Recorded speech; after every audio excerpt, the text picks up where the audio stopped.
Placement of my dark values. Um,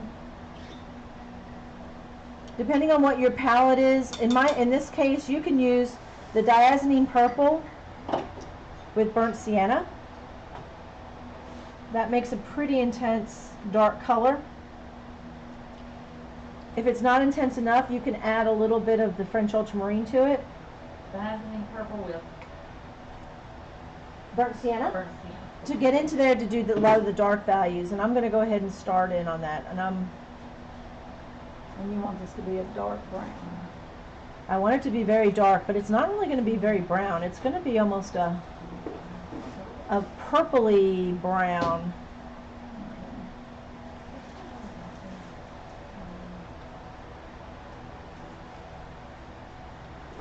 It's going to look a lot different than the. And it's okay if you have to make corrections on your piece. If you're doing this and you're looking at it again with a new eye, because you went to lunch and you're coming back. I know you guys have been at it a little bit longer than I have. But if you see that there's going to be some changes, it's okay to make your changes now.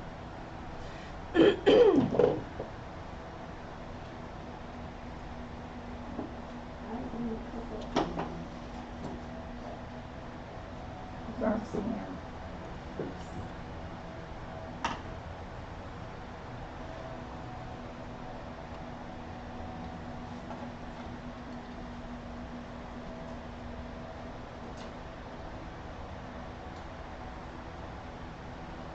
Did anybody else go out to eat? Did they go someplace? Yes. Where did you go? We went to a pizza place. Ah, was it good? Okay, No. say no more. Okay. It's alright. I answer that one. It was okay.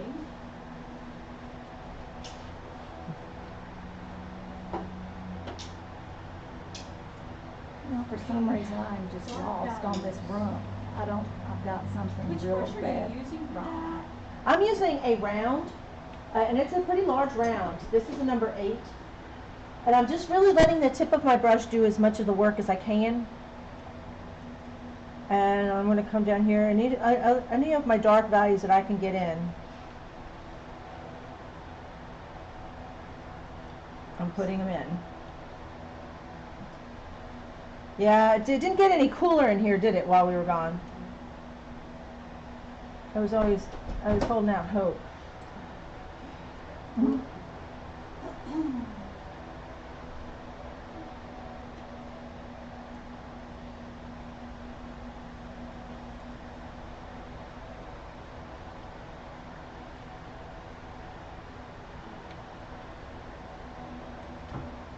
So sometimes as I'm working, I'm actually making adjustments to my original drawing.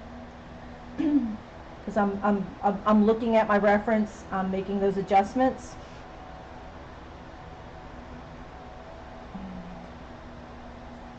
Oh my, it really feels really warm in here. Or maybe it's just me.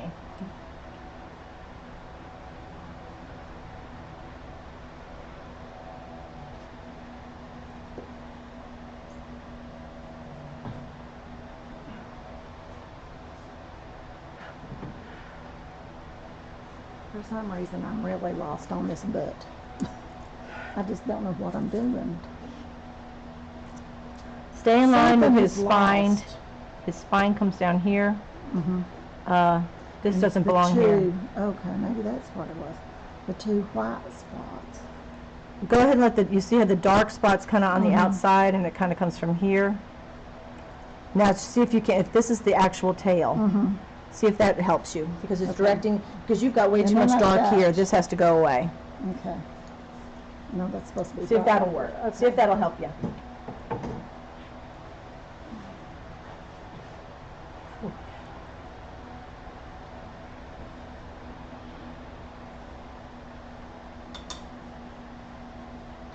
I know, I've got to get back in here and put on my beautiful antlers that this animal has that I've somehow removed, which will be a challenge because we're currently painting this piece. I don't have a lot of you know, I can't really get in there to do it because it's far away and I can't get close enough the way this palette is. So that'll be a little bit of a challenge. But I love a challenge, so.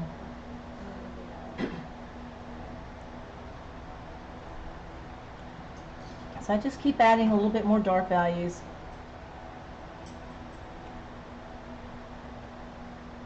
A little bit more burnt siennas in here.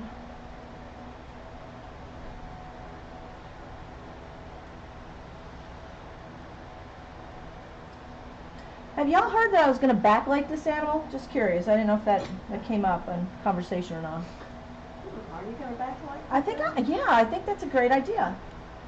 Well, if you think about it, why don't you backlight? You know, that's a great idea.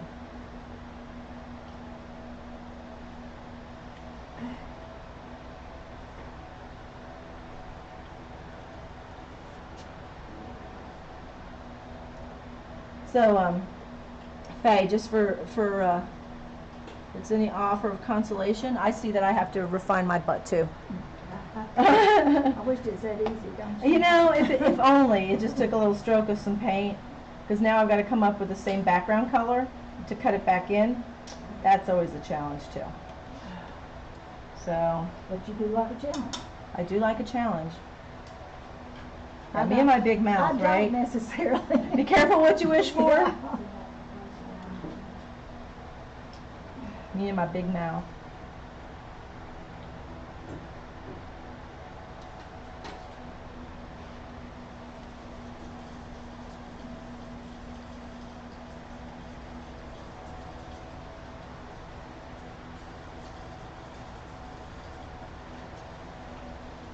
Sounds like I need to have some more paint on that. Oops, wrong color. Yeah, this is where it's not fun.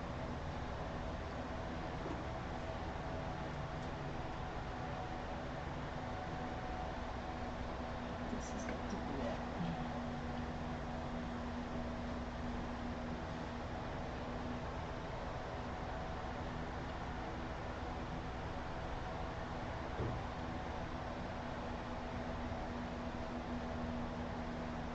So I'm actually going to take that, and where I had to clean that up, I've got a mess, so I'm going to spread it out.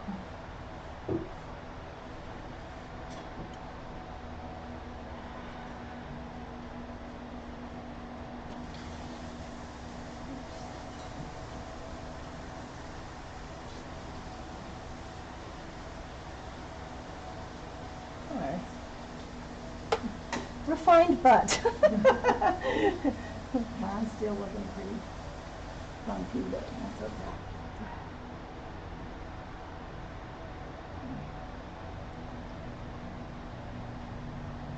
There we go. I tried to find some pictures with his tail up. Excuse me? I tried to find some pictures with his tail up. His tail up? Yeah. Oh, because he's a white-tailed deer? Well, I would think most deer, when they're normally happy and grazing and doing their thing, they would have their tail. That leave him exposed. If you leave him exposed, he might not like that. The time that a lot of these animals will draw attention to themselves is when they're pronging. I'm not certain that these antelope prong, like Thompson gazelle and some of the other species. I wish I could tell you for sure that they did. But when they're trying to get attention from the ladies and stuff like that, they may be. But that would be a good question. I should Google that one. Maybe someone out there will Google it for us. Bill? To impel a prong, as most antelope do.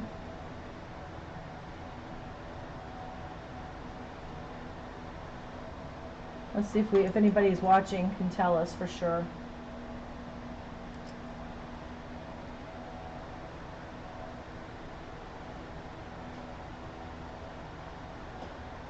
Put that in there.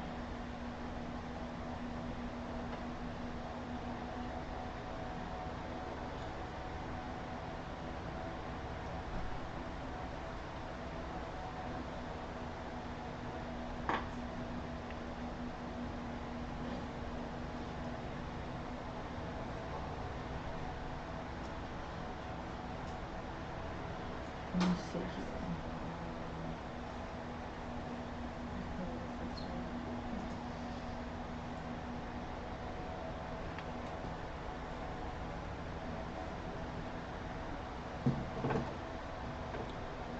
Now this is one, I guess this would be part of my nature. One of the things as far as being an animal science person and a wildlife painter, I try to stay true to the species that I'm working with, whether it's everything from the habitat you're putting them in to a behavior or anything that would pertain to that animal. I try to learn a little bit about that animal when I'm doing the painting.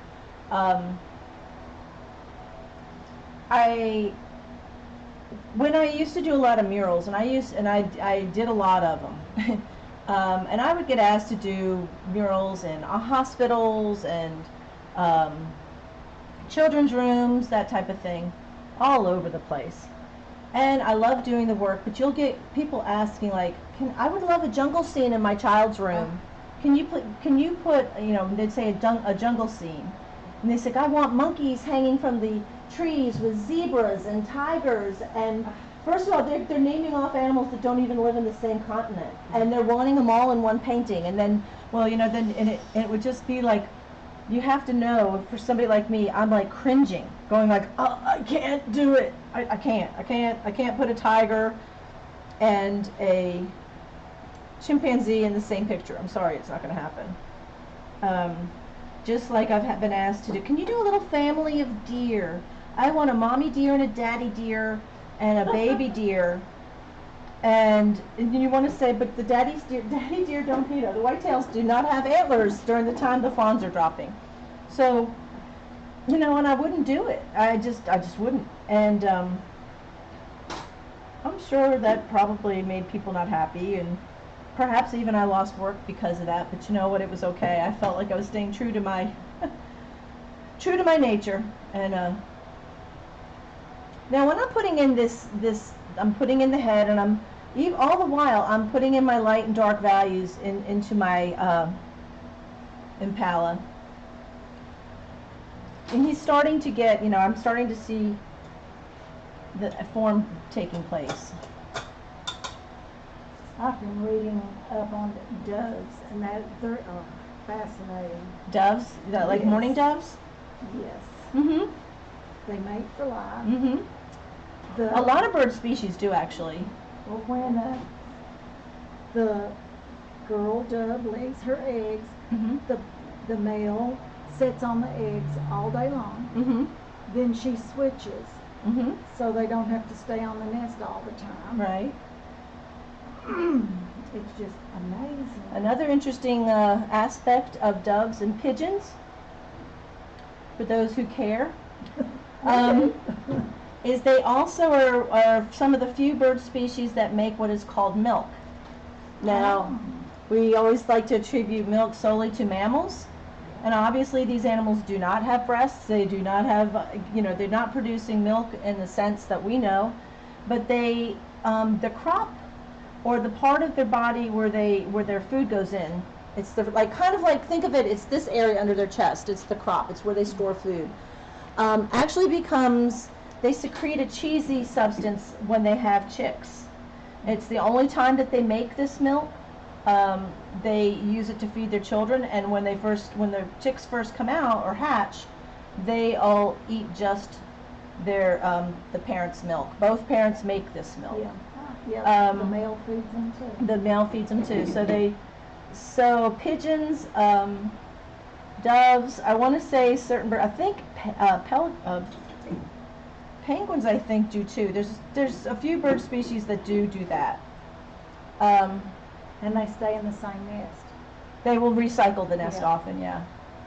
But a lot of birds do that though too. We didn't like that. They decided to build a nest on my husband's Jaguar. Oh no. Oh, is that your Jag that's outside? No, I have the hardtop convertible, the Volvo. Okay, I saw there was a Jag outside.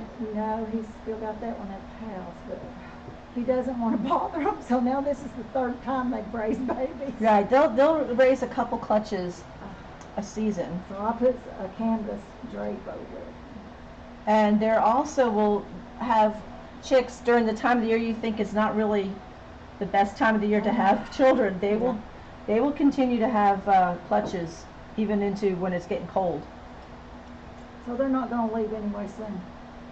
Not unless you change their situation. Oh, we tried that. They're back. Right. Little devils. Oh, but they're beautiful birds. They are, and they're pretty. The coos. Oh, that's wrong. I love the sounds. I love the sounds. Oh no. Whenever I wear my hat, I always like bend forward and have someone. Oh no, that's wrong. Now, to make it easy on y'all, you know, I'm just painting along, and one of the things that I do when I'm making my, like in this case, I have chilled down the color a little bit more than what's currently. I'm probably not going as dark that's in the original, because the original piece is actually a very large piece, or a larger piece, and this is completely different. I'm still going with the cooler palette of Sundown, but it's not quite as dark. What I'll do is once I start mixing in an area, and I've added, you know, I have the burnt sienna, the purples, the deep burnt umbers. I start mixing, and then I even get where I have a medium, dark, and light version of those colors based on how much white I'm actually adding to the paint. Make it easy on yourself. If you need to pre-mix some colors and just have a wide range, so you're not trying to guess every time you stick your brush into the paint. That way you've kind of got an array already mixed up in that one area. And I'm working generally in this area right here on my palette. And I've got my colors kind of mixed, and I'm popping around based on what I'm seeing in my line of vision here.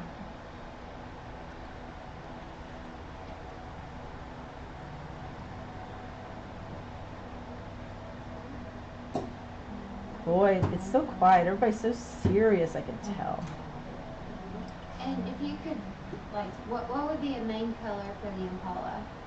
I'm mixing burnt sienna. I'm gonna mix a bunch of it right here. Burnt sienna, which is a little too hot. I'm mixing the diazonine purple. Okay. And I'll even throw in some umber just to brown it down a little bit. And then I'll actually have varying degrees of that same color based on how much white, or perhaps even how much more umber or the diazonine purple I'm adding to it. So if I need some dark color, I'm going to add more purple and maybe umber to it, okay?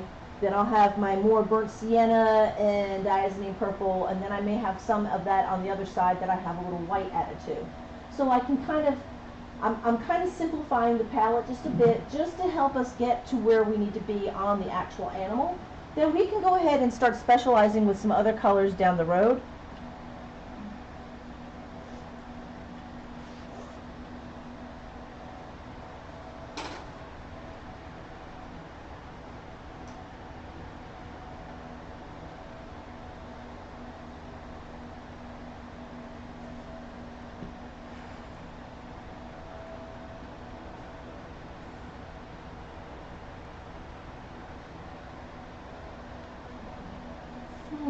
Okay.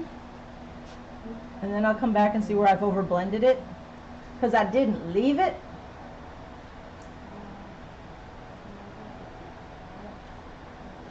Put some more muscles in.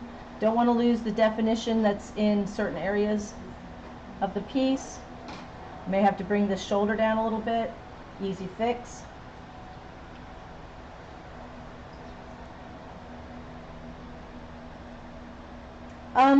Now, since I'm working on my iPad, I'm zooming in on the animal's face. It looks like the animal dips down in the, like he has a dished out area of his face, but if you zoom in a little bit, you'll see that really isn't the case. It's just that he has a darker value there. So I'm going to go ahead and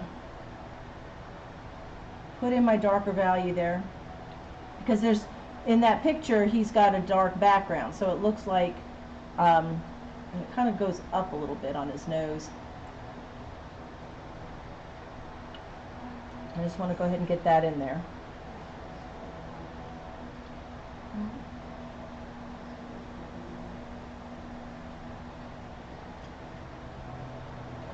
Oops, gotta clean that up.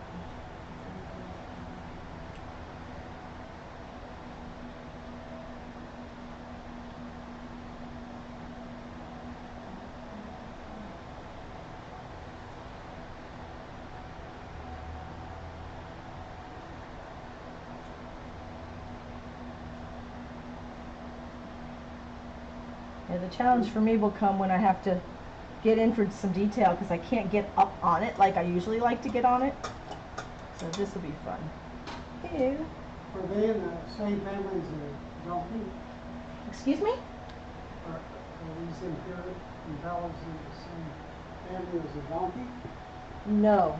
These are in the same, these are ungulates. That, of course, a zebra is also an ungulate, but a zebra is an equine species, like a horse, or a donkey is in the equine species. This is in the same species of animal like deer and other antelope. This animal has a four-compartmental stomach, like all ruminants do. Like a cow has a compartmental stomach. It chooses its head. Yes.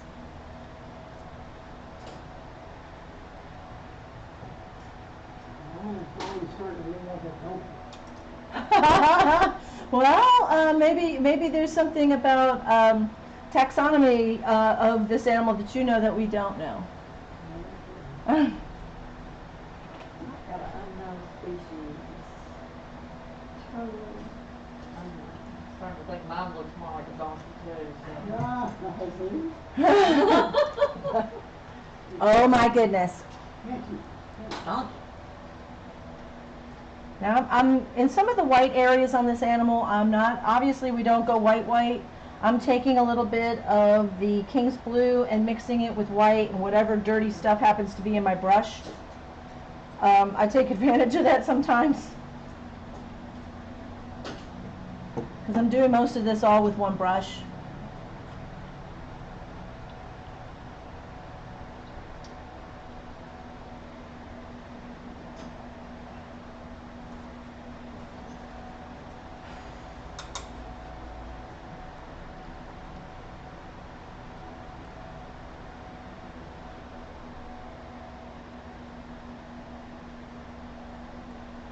Let's see here, I'm going to zoom back out. I think I'm avoiding the antlers. I think I'm just staying away from them for a bit.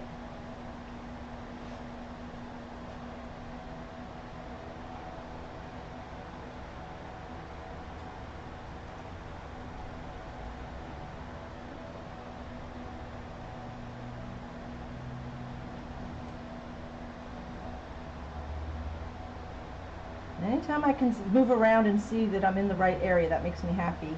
That I've actually made a proper correction or an adjustment.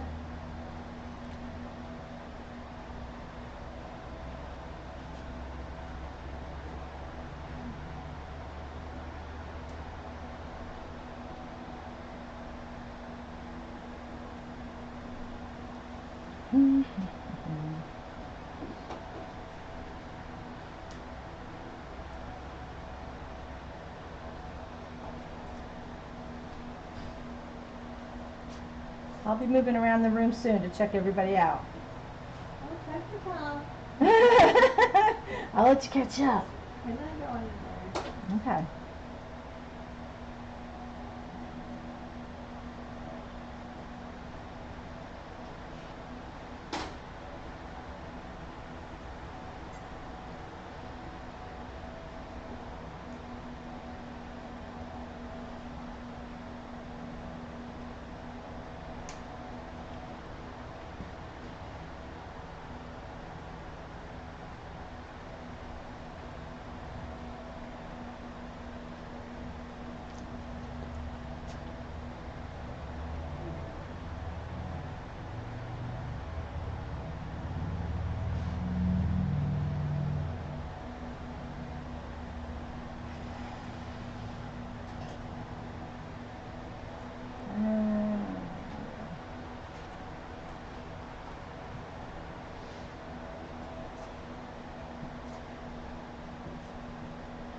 What is the elevation here? Is it a much higher of an elevation than it is? Elevation here, Yeah, probably 2,500 feet maybe. compared to like what's Knoxville? Is it higher than Knoxville? Yeah, a little bit. Because we notice like my ears always pop on going. It's like as soon as we start. I going usually down compare towards Klingman Florida, Dome. Klingman's Dome is about a mile, so we're probably half of that. Okay. And Knoxville's probably half of that. Okay, because we're I was curious about that because that's like, well, it's because we can tell when we're going down a hill, Yeah. and my ears pop almost always in the same spot. Send them up to McLeod's Mountain, buddy. Well, we're watching all the ATV people going straight up that hill by the Mexican restaurant. And they're just zipping up there.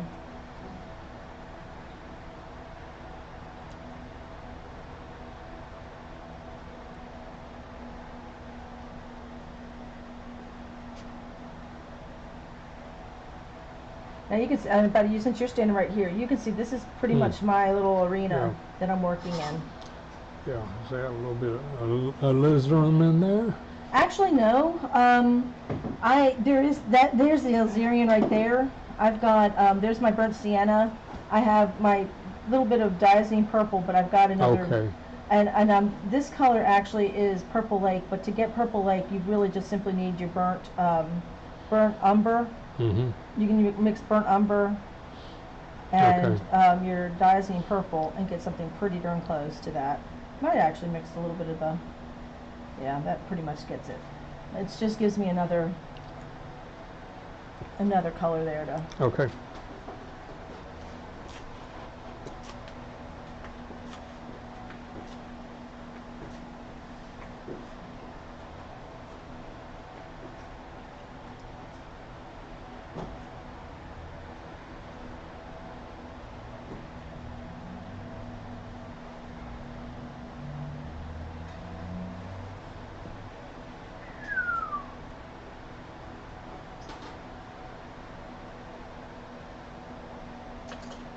Then did you say Dan's actually fishing someplace?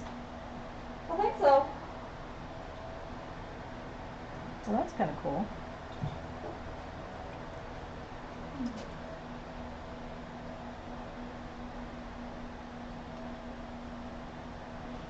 And I'm looking at my Impala's legs, and I probably have the backs too long. Isn't that fun? It's better to see them too long than to have them not long enough and then have to go off the canvas, because believe me, I've been known to do that too.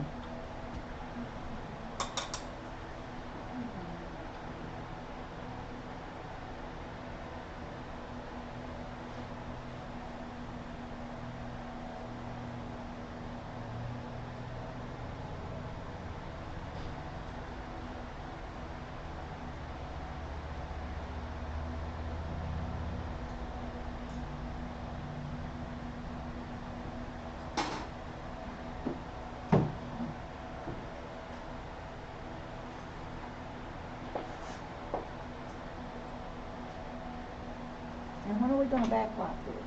Excuse me? You're all excited about the backlighting. That's we got more to do on this before we can get to backlighting. I just wanna make sure you get prepared. No, I know you're excited about it. I can tell. We'll get there, I promise. I haven't even got his little body done.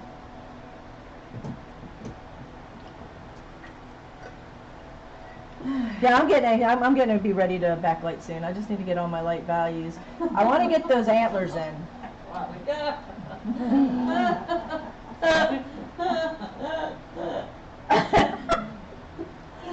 do you really feel about this? I feel like I've got Eeyore out here. Thanks for noticing.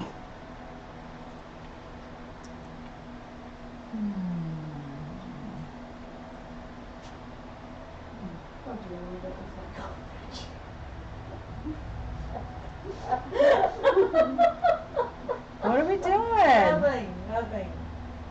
I'm slowly but surely going down A slippery slope?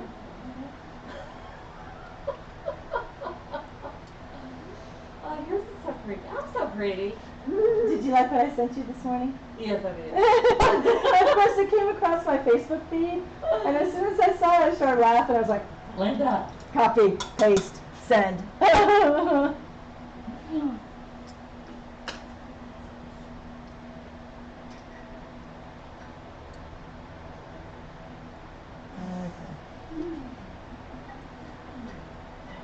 And I'm going to take that wither down just a little bit, because, you know, I got it a little bit too big. Actually, you know what? I'm not. I'm going to highlight into it and highlight over it. This is how I'll fix that mess. Boy, that just saved me a lot of trouble. Burnt sienna. Burnt sienna. I don't know, I did not say that word right. And, like, see, were you paying attention to what I just said? Nope, not at all. Okay. Just, Perfect. just checking. Hey, what were you saying? What did I need to know? No, nothing you needed to know. I was just making sure I said the right colors. Did you? I don't know. What were they? I said burnt sienna. Yeah. The dots are singing. Right. purple, that I Right. completely mutilated right there. Yeah. And what? For what? The main body color. The main body color, I took burnt sienna, a little bit of the diazine purple, okay? Then that might be my middle to dark tone. That's really my middle tone. Very little white. And then I add white to some of that, and then I darken some of that. So by darkening some of it, I'm going to use burnt umber and more diazine purple. And if it's not dark enough, you can add whatever's going to make it a little bit darker without it being black. You know, we don't want it black. There's going to be some areas where you will need black, like these little areas over his butt, his little pastern and fetlock area, for lack of a. I'm sure there's probably a more accurate impala word used for that, but I can only assume that they have the similar body structure to a horse, and that's what I'm referring to those things on.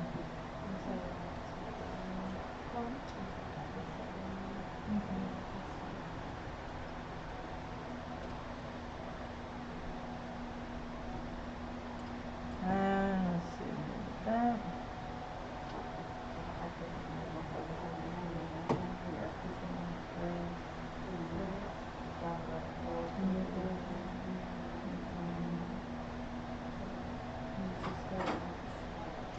Oh, yeah.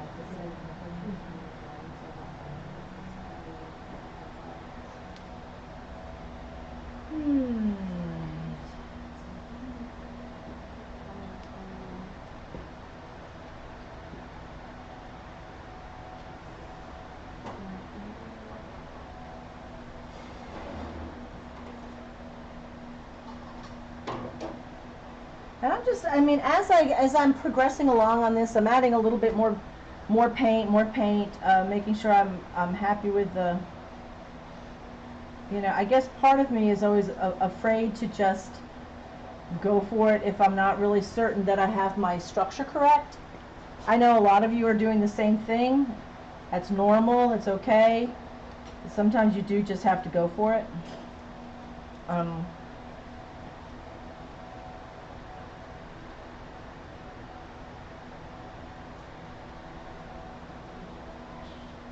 His front legs are pretty straight up and down. They come out a little bit up front on the area of the arm, the front leg that I'm working on. But after that, there are not a whole lot of curves in it.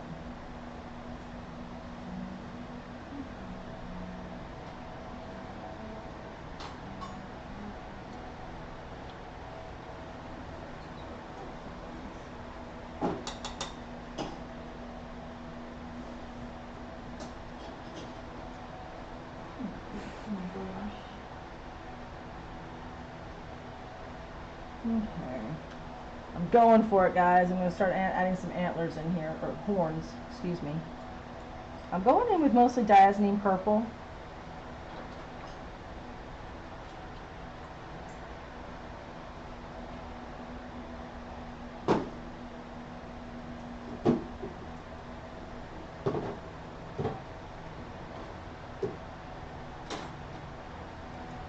He's got an impressive rack of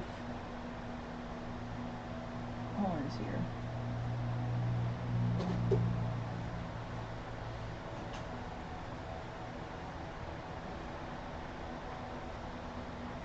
There, one. The other one is right next to it, and it's not going to show out as much.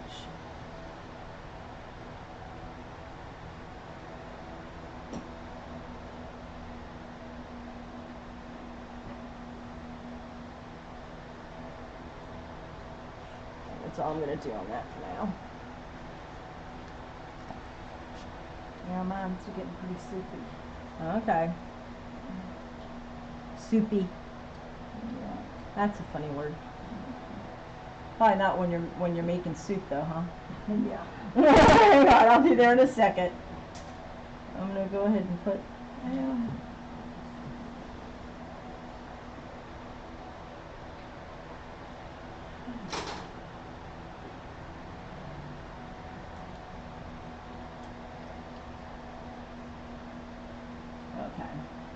Okay. I feel like I got him into a good spot right now. Let me take a look and see how everybody else is doing here. I'm gonna bring my glasses with me this time. Hey Matt, garage door went up at the house. Oh, it's Saturday. Never mind. I don't have to worry. Hannah's probably doing somewhere. Yeah, I just saw that. I forget that it's not a weekday. Oh, look at you getting your, yeah, you're getting your antler in. Now they do have a little bit of a more swirl to it. Oh. It's okay because not every buck's going to be as impressive as the next guy. I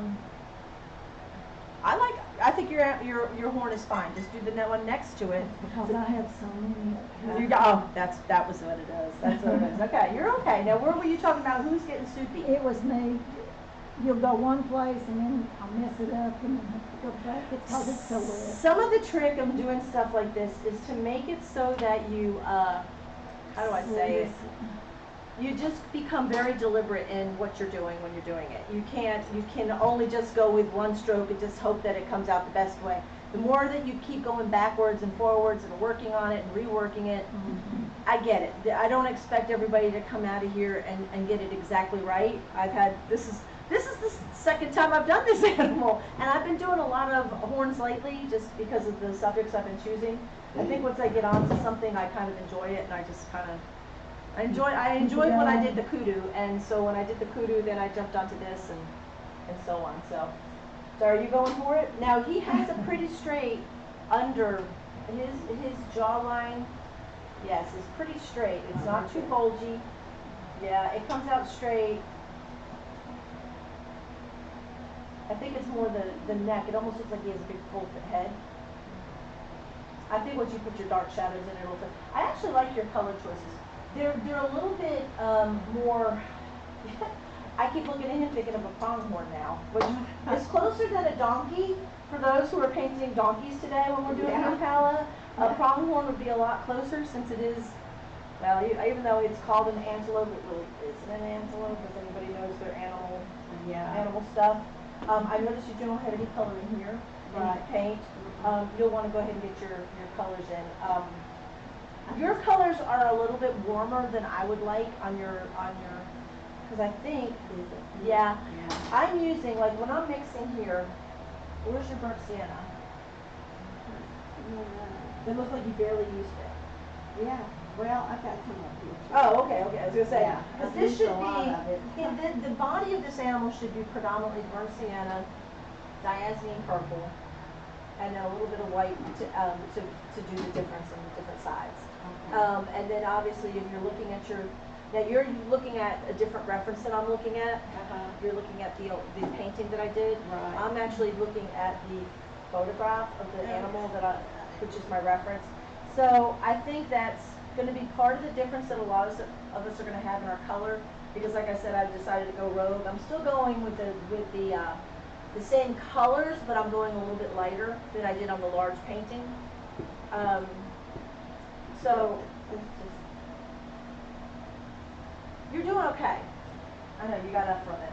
I know you were just, oh yeah. I just like to come here to sit in your chair. That's really why I come over here. Well, I come here to sit in your chair, and you're using this one too. I'm going to mix you a color over here. I wanna grab this burnt sienna burnt. Yeah. Look at that, you even have the magazine purple right next to it. Alright. So I'm bringing it over here. Alright. I'm gonna grab some of this.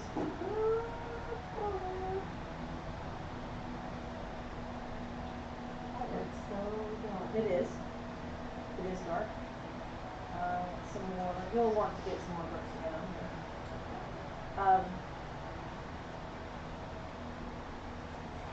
And I'm gonna grab a little bit of the white. Do you have some more burnt sienna that I can put off that on here?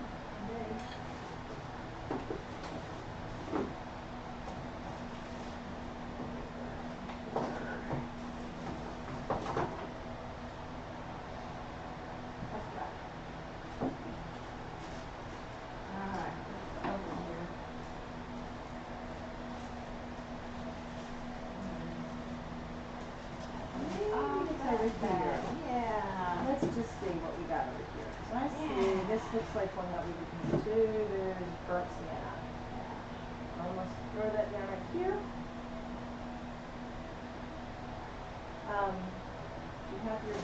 You have burnt umber down here? Oh, you do have your purple lake. Purple lake is another fun color, y'all. I do like it. I didn't even know that you had that, because I think my arm's got you on that. are you wearing that on?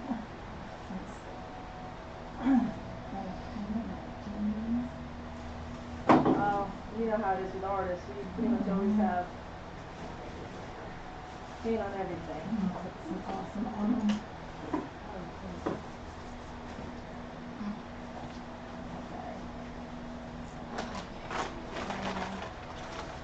I'm mixing you some colors right here. Now, just to basically what you have here, okay? And it's burnt sienna. So here's another color here. So this is a lot lighter. You've got some darker, cooler versions of the same color. And as you want to, you can go back out and just lighten a little bit else, you know. So if you have other areas, it's still going to be kind of cool. And see, if you want this to be a little bit cooler, you can still go and, I'm going to grab that just because it's there. You can go ahead and pink it up a little bit. So right there you have an array of colors. It's basically the colors that I'm using to put into this animal. Okay, so this color would be his rear. So let me get you back on track with some of the. So if I was going in and putting my dark values in, see, I want to see the other picture. This is this other. So this is too long. we're going to. I'm not going to change your structure too much at this point because we're already getting. Now you are starting to get committed. Get committed to it. Meaning it's very hard to start changing it too much. Yeah.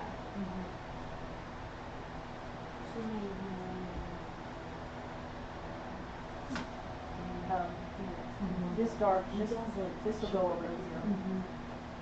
This is going to be a bit straighter through here, which means you could go in with this color and just cut that off. Oh, put the pink in there? Yep. So you have this. This would be where it would be. Seriously, these changes. Very straight through here. Very Here's where you got your hops. Yours is your animal got its legs cut off here. Sorry about that, wherever that came from. It's something that's in the closet. And if I can't see it, I'm going to just go ahead and add a little bit more right on the end so I can come down here. So I know I'm already working into wet paint, right? So you're going to have to discern your boundaries here. I'm just going to see if I can just go in a straight white and you can lighten it up.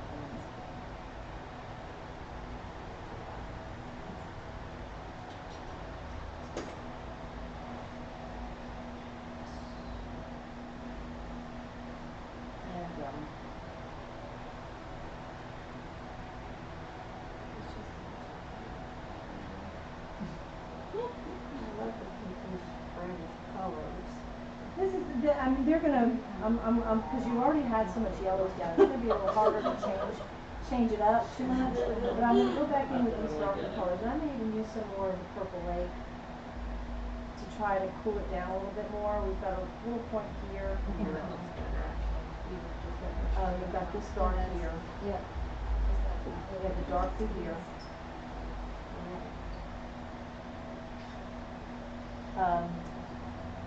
Your animal's gonna be, it looks like he's well fed.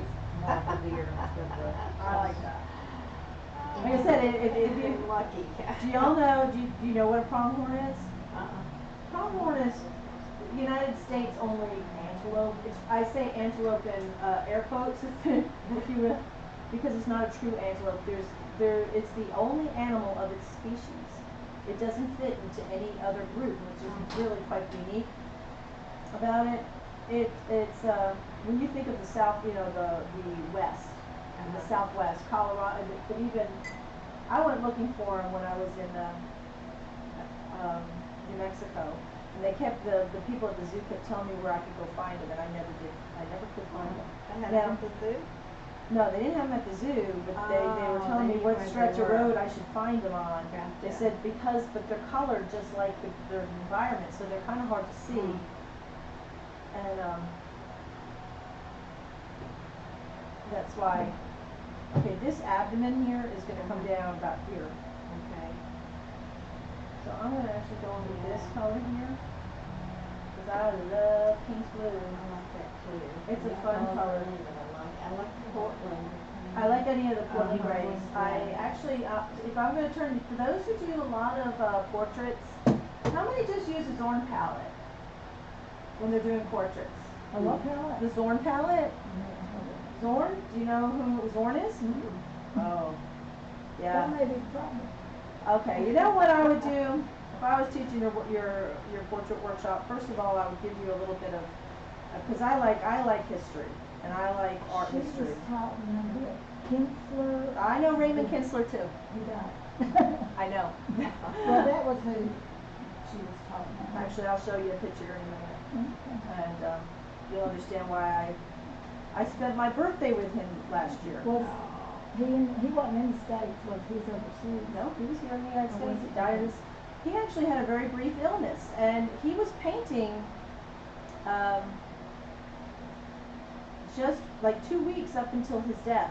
He went into the hospital, and he wasn't expected to die, but you know the man was almost 90. He would have been 93. Yeah, he was old. This actually July the 26th. He would have been 93. That was just the other day. Yeah, he should have been. So, but anyway, yeah, I guarantee Raymond Kinsler knows. And if she was teaching you off of his palette, I know Kinsler used a lot of the same ideas. He worked, and he did a beginning painting was basically with a Zorn palette. And Zorn was I'll show you his work here in a minute. Zorn, I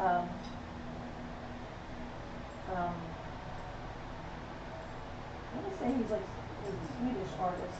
As far as figurative or portrait artists, of course, for me, John Singer Sargent, Zorn, Kinsler. Kinsler's protege has been Michael Zane.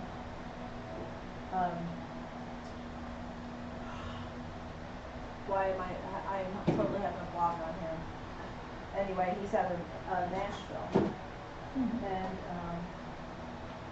don't know, it'll come to me in a minute. My brain is fried. But anyway, Zorn palette is basically only using ivory black, cadmium red, white, and yellow ochre. I love that palette. It's a simplified palette, and what's interesting is you can get some of the most amazing flesh tones just using those 4 colors. Now, of course, you go back in and you can add a lot more, but when you're trying to keep something simple, Yeah. that's key. I'm And simple-minded, so that would help me. well, it's a great palette to work with. Now, see, whenever I bring in, there's another color here. I'm going in and just kind of very subtly mixing it. I'm not getting in there and getting too blendy. And you'll be able to use these same colors that we have here and start to delineate where the body is and stuff like that. But let's get this. There should be a drop in the body right here. The neck. The neck, see this right here, the swoop? And you don't have that. You've got him pretty bullied up here. We want to use this short just so it's down there. So let's see if we can get that in there.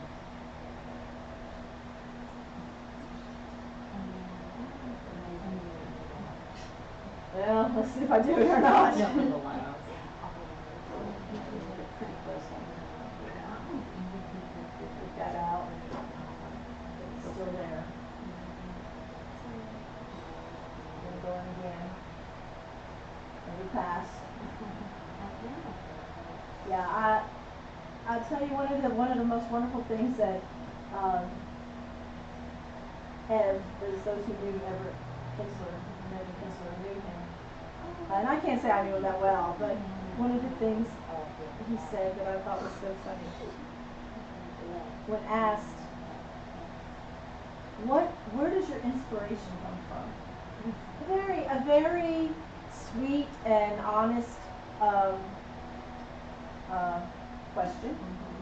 And he laughed and he said, I'm inspired every time the phone rings. That means I just got a commission. And I was like, yeah, you are. And I thought, good answer. Because, you know, everybody expects some kind of flowery, romantic Waking up during the day. yeah, and you know, like that's going to be what it is. And it's funny when he said that, I said, oh, you know, I love this man. His passing has left a huge void in the portrait world. He attended every one of the Portrait Society of America's meetings except for the last one that was in April. And he wanted to be there. He was still, you know, he didn't die until May. It was in May that he passed. I want to say it was May 26th or May something. And it was the very first one he ever missed since the inception of 1997 of the Portrait Society of America. He was one of those people who was always so excited to share his enthusiasm for what he did. Michael Shane Neal, that's whose name I couldn't think of. Who's I would say that Michael Shane Neal was one of Everett Raymond Kinsler's closest friends, and other than I said as far as artists and young artists, you know, I'd say Shane is in his probably 50s, but yeah, he is, isn't he? But he is. They have done things together and done workshops together and have been very, very, very close for a long time. Anyway, he's pretty much carrying on where I think Kinsler left off. But yeah, his passing really was I mean, you know, we all know that we're going to die. That's no question. But are you ready for it? oh, I don't know. I mean, Our bodies are going to die. yes, our bodies are going to die one of these We can days. put our minds in computers. Well, you know what? I choose to live on through my paintings. Oh, yeah. You know, that's why we're getting that neck picked up, you know, pull it out a little bit. We cut it down on one end. We're going to raise it up a little bit. We're going to come in and kind of put that in there. We're going to pull some of that out. But I'll show you a picture. If you send it to me, I can throw it up on the screen. Yeah. I want everyone to see it. I've lost, in just this year, I've lost two really good, important artists in my life. And I just lost my friend, Terry Isaac, who's an amazing wildlife artist. So, I'm going to send this to Matt.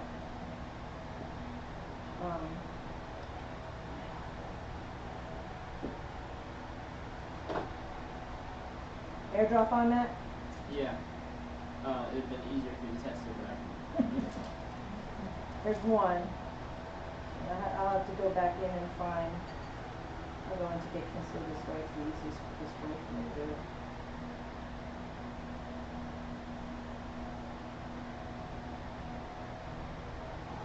Can you test the other one too? Yeah.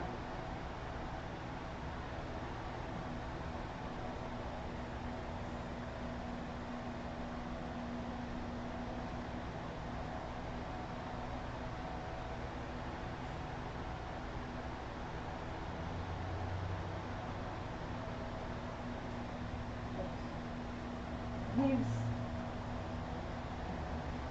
just a cool guy. He looks like it. Just a cool guy. Alright. But yeah, you know, like I said, everybody's gonna have to go sometime. Right. But his legacy will live on. You know, one of the neat things about him, his best friend since he was a kid, they both were in the College of basically gifted students in art and music when they were 16 years old. This is in New York. And that's where he met Tony Bennett, as they were just both 16 years old, you know, kids. And they both were, he was there for music, Tony Bennett was there for music, and Kinsler was there for art. At the time, Kinsler wanted to be a cartoonist. That's what he got his start, and he was an inker for a lot of the cowboy, pulp fiction type not cartoons, but like comic strips, you know, comic books and stuff. He was the artist for Zorro. So for those who know that era of books, that's what he did. Wow. And when he was, so he actually left school to have a full-time job at the age of 17 or 18 years old, but remained friends with Tony Bennett. Just clean that up. I'll fix that for you. Your animal's back on track as far as that. You've got some talent to work with. You got to fix your. Did you put it up, Matt? I'm about to. But then he kind of read the writing on the wall when he realized TV and the industry for comics was going to diminish. Right. So then he decided to go into portrait work. And he knew that the key to being able to do this was to get famous people on board. And he started painting actors and actresses and that type of thing. And that's really what put him on the map. Then he's been known, he painted almost all the presidents since Jimmy Carter. So if you go to the Portrait Society of America, the Portrait Gallery in D.C., you will see a lot of Kinsler's work there. How do you spell his last name? Kinstler. Okay. Raymond Kinsler. Very cool guy. He was just so delighted to share his enthusiasm for his work with others.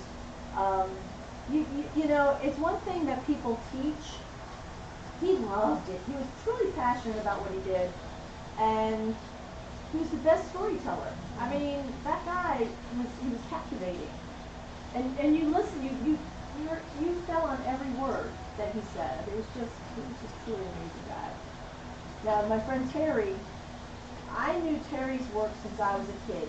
Terry Isaac is a wildlife painter, or was. He just died on the 16th of July. This is why this is kind of like, oh, geez. Because I was with him, I met him for the first time when I went to the AFC conference last year. And here's an artist that is like, I don't know if y'all are familiar with who Robert Bateman is, and Guy Koliak, and Vonovich, and I mean, I can name off all the big names in wildlife artistry, and Terry Isaac's one of the big dogs. And he got famous early on. He was only like in his early 20s. He too wanted to do comic books. And actually, one of his big deal pieces that he did, as far as comics, he was the illustrator for the dinosaur for Disney's the movie Dinosaur, which was he actually did the illustrations for Dinosaur for Disney. So he actually got to fulfill. Disney wanted an artist that could do animals well, but also do it in a caricature form. And Terry came up as one of through Mill Pond Press, which was the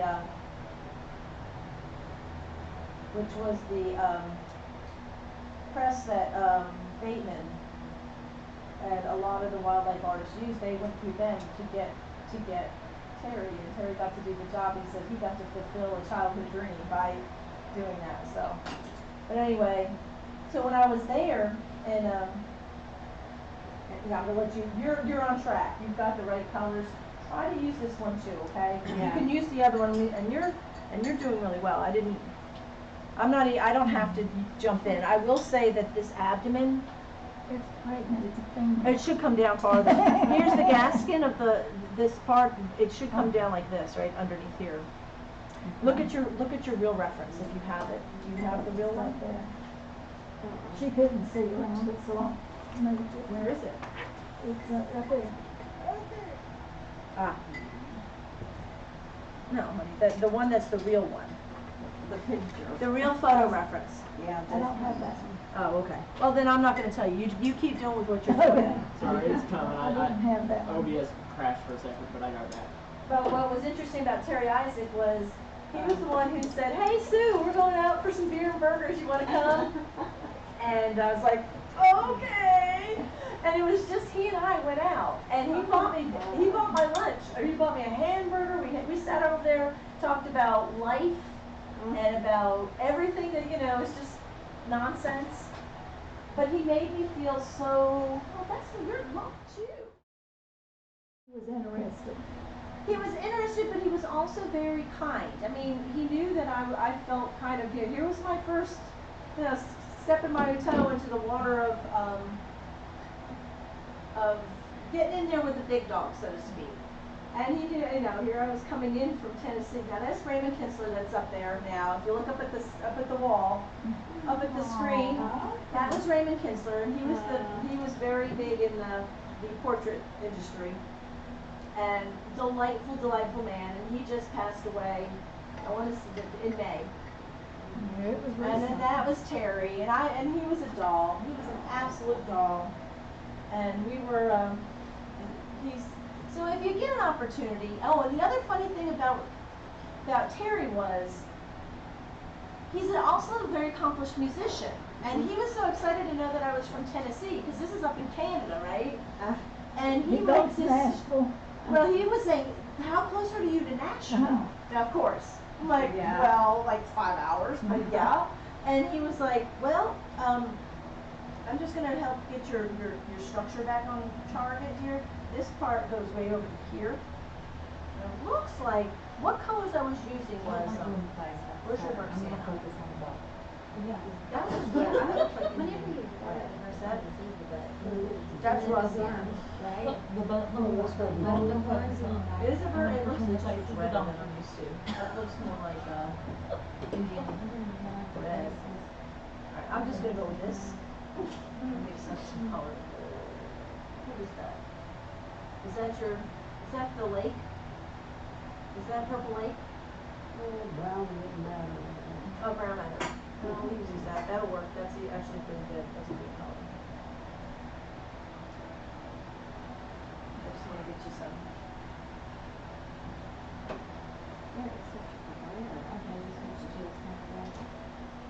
And I'm choking up on the back and go around.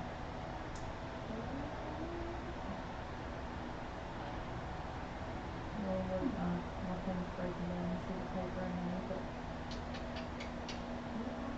The other paper's moving underneath it. But yeah, Terry had actually written a really nice song.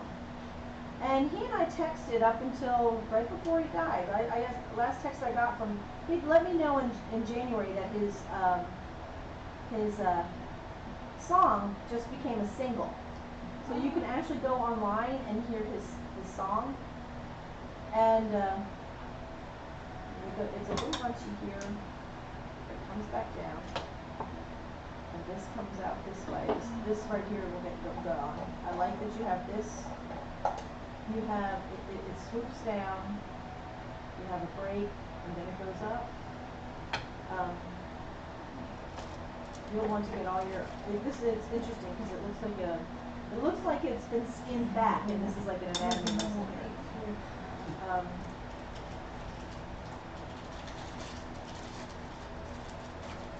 Yeah, his song is called Miss You, and it's, you can get it on any of the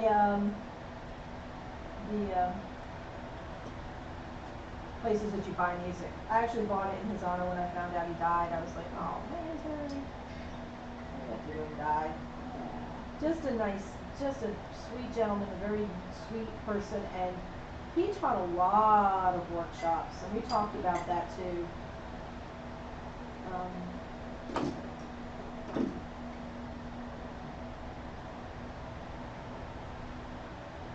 Your neck is a little long, but we're going to leave it alone. Maybe he's just a little bit taller. So I kind of like what you did there. Call him deep throat. No, I'm not going to do that. I'm talking about the. During the Nixon era? Yes. Okay, thank you.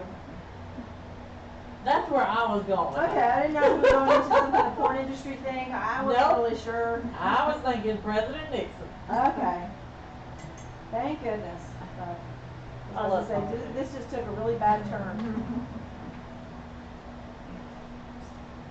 No, I love political stuff. You should come visit me. Oh, is that what goes on at your house a lot? Yes. Oh, dear. Fox News. This one, I've seen I probably don't need to go over there then. You don't like Fox News? They're for Trump. I can be a little bit bigger. Sure. Exactly. And you're gonna get into the antlers. Do you Somebody want me to help has that to with that, or be. do you want to do it? Because I always want to ask.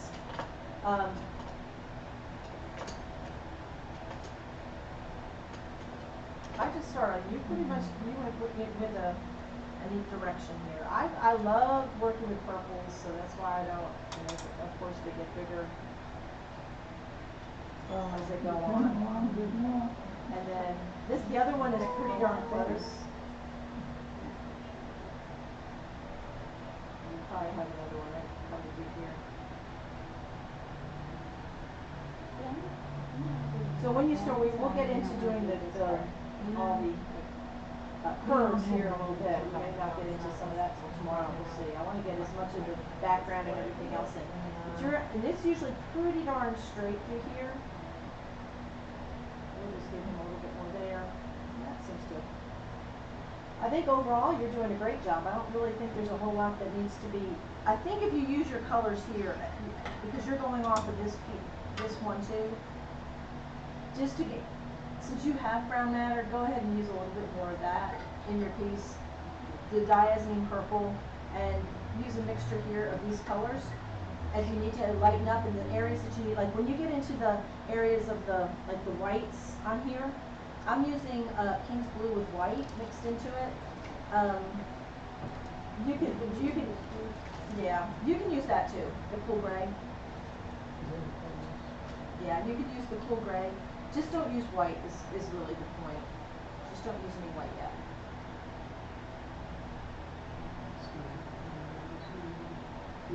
Yeah, and then you've got, I think that's right here, but you just use that with white, yeah. And use that instead of white and just start putting those areas in, and you'll be good. All right, let's see what you got. You're in my way. Yeah. You're in my way. Okay, how you doing? You're actually doing pretty good, honey. I'm not gonna ask you to move. I will say that you could, you know, I know you were so worried about the butt. This one is kind of about the butt, let's face it. This animal's got its butt right to you. I like to get different poses. So don't be afraid if some of this, this black mark here is really closer to the edge. There's a lot more, you have this nice and straight, but this butt will look more correct. Can you see how close to the edge that is? Oh, sorry. Just put a tree in front of it. Yeah. But you know what, your overall structure is pretty good. I'm not going to mess too much. You can go ahead and don't be afraid to put some more of the darker values in. You have it a lot more gray or brown, but you're looking at this picture, but it looks like you're coloring it more like the original photo. Are you looking at the original photo as, no, I mean the original photo reference. This is the original photo reference that I worked off. You'll notice that there's, the colors obviously a little bit different. Your colors are more like white-tailed deer. I mean, you have a different color, but, I'm curious what colors you're using. Well, just, I can tell you what colors you're using. yeah, You're definitely using your umbers, yeah, but you're not using too much sienna. okay. You need to add a little bit burnt sienna with your purples in it. That's going to give you the richness that you need for these dark colors, and it will look a little bit more true to what the colors of an palette is. Alright. No, So I don't even think I have that. I think I have umbers. you don't have burnt sienna? No, You I have thought burnt sienna right there. Oh, okay, okay. Oh, yeah, So yeah, right there in your hot little hand. There you go. Okay. Just put you some more burnt sienna into it, and use your purples, some of these colors in there, and you've got a pretty good mixture. It's just it doesn't look like you used a lot of burnt sienna. Okay.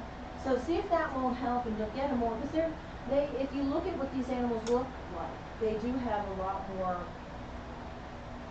They're kind of what white-tailed deer look like in the summertime. That more orangey burnt sienna color. They're more orangey, and less, because you know how white-tailed deer look more cool colors in the winter because they have a different kind of hair. They have a very hollow hair, which keeps them warm, and so they shed out the coat and get this other coat. Right now, it's so wet, it's kind of hard for me to do anything with it. Okay. Have a, Have at it. Okay, let me see what you got here. I don't have to do too very much. It still looks like this thin. The paint looks thin on the background. I'm just saying because I can see them. yeah. But we dealt with this one before. I think when it's drier, I can.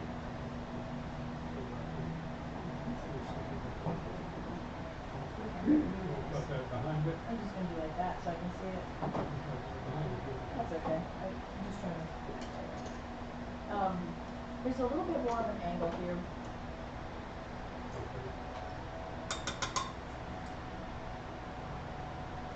This looks fine. We'll take that out. Okay. The back. And then you got this coming down. That's good. What I call a roach back. The front back's kind of humpy there. And there's that, so that's good. This is going to come out a little bit.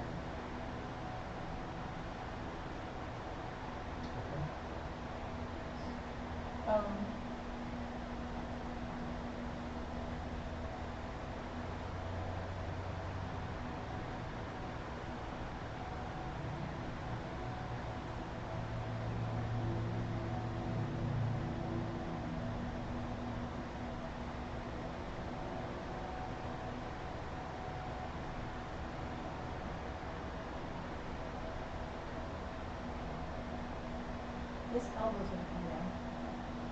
Here. A little bit. Like here. Yeah. We're trying to put this transition here just a little bit. Right. I'm going to go right about here. This is where that is. That, I'll use the leave on crimson. Those threshing guys. With their fingers? Is that what they do? The seascape artist, seascape artist, like watching YouTube brushing down. I tell my students, do as I say, not as I do, because it's not good for our health to do stuff like this. And, Well, just don't lick your fingers like that. well, I don't promise that either. I might. I don't know. After working for Eastman a day, and stuff, you know, this is. Yeah, I know. But especially with my younger students, I have children, that are 16, 18, kids. I'll say, you know what? If you get covered in paint, I need you to go change. Go wash.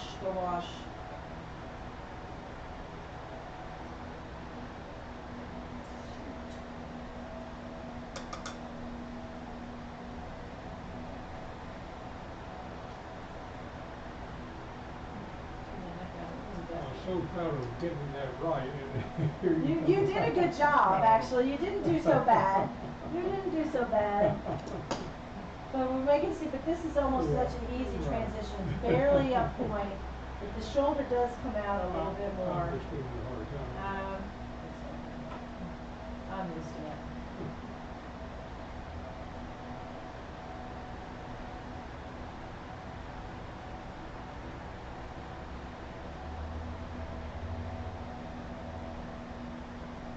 I think we'll keep the dark areas here, but it's lightened up here.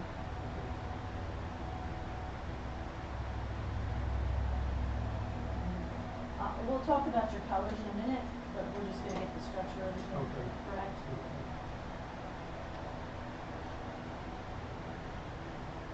This ear, I know it's too white, yeah, I'm just gonna go ahead with this little bit darker purple colors, because the whole back of the ear is right here. This whole thing right here is the ear. wow, that's right. Okay. Yeah. It's in the middle, huh? Yep. Their eyes are a little bit located a little higher on their head. Just more like a goat. You know how if you're gonna look at a goat's structure, their eyes are located pretty high up on their skull. And I think it all goes back to, you know, what's eating you? You know, how do they have to look? I'm just kind of suggesting where the horns go. You've got that nice and high there, and that looks good. The eye's going to come down a little bit lower. So pretty much even with this. Okay. Comes down a little bit more. This is more on the end. It's up a little bit. Before somebody else came in there and messed it up for you. Okay, so I have a question. Yes. What did you use for the soft, not the shadows or the highlights on here? 'Cause I it used didn't allow basically the me. basically the colors that I was mixing, I just added more white to it. Okay. So you're gonna use a little bit warm, to make it a little bit warmer, you're gonna add a little bit more burnt sienna to it, Okay. and white. Yeah, I think this lavender color, it's very lovely, just something on that.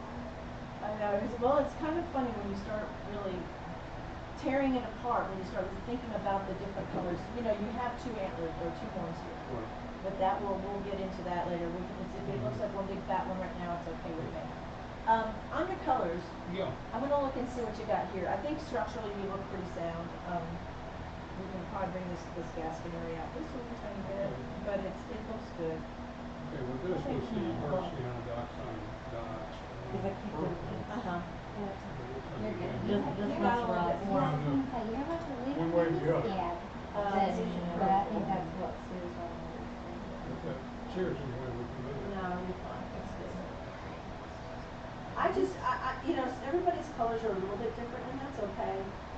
What I did here, I took the Diazine purple up here, a little bit of the burnt sienna, and I actually just went ahead and grabbed me some of this right here, which looks like it's probably, is that putting it down? Rose madder, I think. That's rose madder, okay. I just rosied it up a little tiny bit more. Yeah, I like this better. Okay. See if that'll work for you. And you're back on it. Now keep in mind the dark. Is that black here? Right.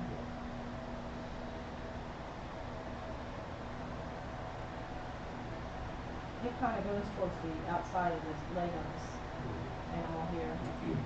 And this one starts like here and goes down.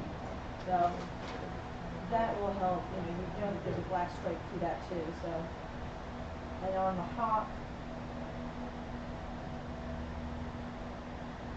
I know some of your poetry there, this kind of came on over. it almost does. It's not. Oh, it depends on which painting you're looking at. The painting maybe. Here it looks like it comes to here. I looked at. Sometimes I'll look at more than one picture. And I was in that case. And they all are marked a little bit differently, but I did primarily use that one photo reference. Because it was really hard to find ones that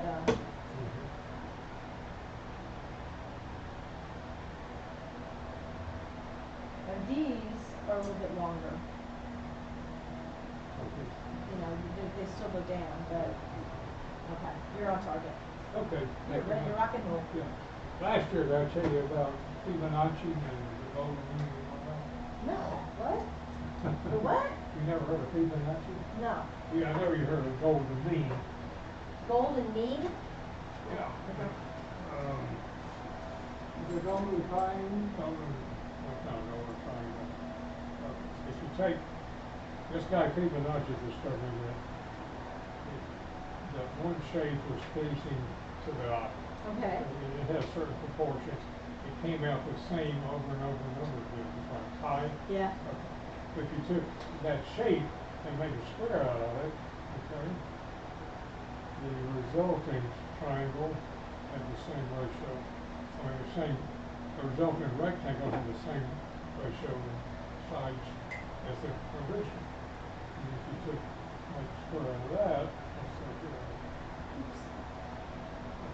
the resultant had the same thing. Okay, and then continuous, et cetera, et cetera, et cetera. And if you connect to the center of these rectangles, Mhm. okay, you get this spiral. You can write equations for that spiral, but that spiral comes out in nature like You know, the nautilus shell. the nautilus, Yeah. these horns. Yep. Okay, all that. Or inside of this, any kind of shell like that. Yeah, yeah. That's really cool. And Well, that's also- probably why I like doing horns right now, because lately I've been onto it. Yeah. Also, the golden pyramid, the pyramids, these are the same thing, the ratio of the height to the base is the same thing. It's just amazing the number of things That fit into that thing, to that theory, into that. Fibonacci number. I didn't put I'm gonna have to look that up now that you mentioned No it, because wonder I I've never didn't heard of paint that. all over my pants. Well, I couldn't remember if you had one on that. Okay, I'm not sure what happened to your head, because you had your, now where did your stripes come from? What's up with that? Okay, I'm gonna be over here for a few. Turn my head, just 2 minutes. I decided to go to the bike. They said donkey, I heard zebra and. I went things with got a little donkey. crazy. Things got a little bit Okay, let's see here. Okay, let's get this animal back on target here. Okay. Now, I noticed that I just had to zoom out on your. And? What is it? What? If you weren't really sure about your structure here, I'm gonna pop the cherry on this little brush right here. This looks good. Alright, this is odd for me, because this is almost too high for me to work, and it's too high for me to stand. It's not good standing.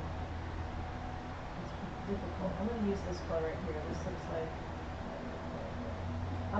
I'm gonna get your structure back for you, but then after I do that, you're gonna have to Next finish year, your back. finish this sucker. Are you ready for me to do that? Yeah. Okay, because it's gonna, I don't wanna, I also know that if you don't finish this, and if you wanna come, because I'm local to you, we can work on this again. You're local to us too, you can sit right on down here. Oh, yeah. This takes a year to get it back. We could do this again, but we'll work on something different next year. I will ask this, I mean, if anybody was planning on coming back, you know, I would say that you can give me an idea of what you wanted to work on. An elephant and a leopard. With the Both slots. animals are something I love doing. I love. I've actually just got another leopard finished. I'll show you some of my work. Okay. Because I've always wanted to do an elephant and a leopard. Actually, we'll do two. She has a Do beautiful. what? Two flamingos. 2 flamingos. That would. So you do like your flamingos? No, it doesn't matter. Kitty. Yeah, we decided to take a detour to brush strokes. Yeah, that's what they were saying. And for those, you better explain to them where they know where, so they understand why you're saying that and why I would be insulted. You're gonna have to go there now. See, I wasn't insulting you. I was insulting myself. Yeah, cause I didn't paint classes with my friends, and this looks like something they would turn out. Because he's bad. See, that's why you need to get back in for your lessons, just saying. Yes, it is. Just saying. Okay, so we're gonna get this back on track here. Hey Matt, did I turn off my, I turned off my. Yeah, but the reason I went up here is it's bending and looks like Arnaldo's staying with you. Suzanne, It's fine. in November, if you were working in your schedule, just to listen for a day, very thorough teaching on corporate classes. Uh-huh. She painted with, or studied under Kester for Right. about 5 years. That's what she was, that's what, Ann and Faye were saying. Okay.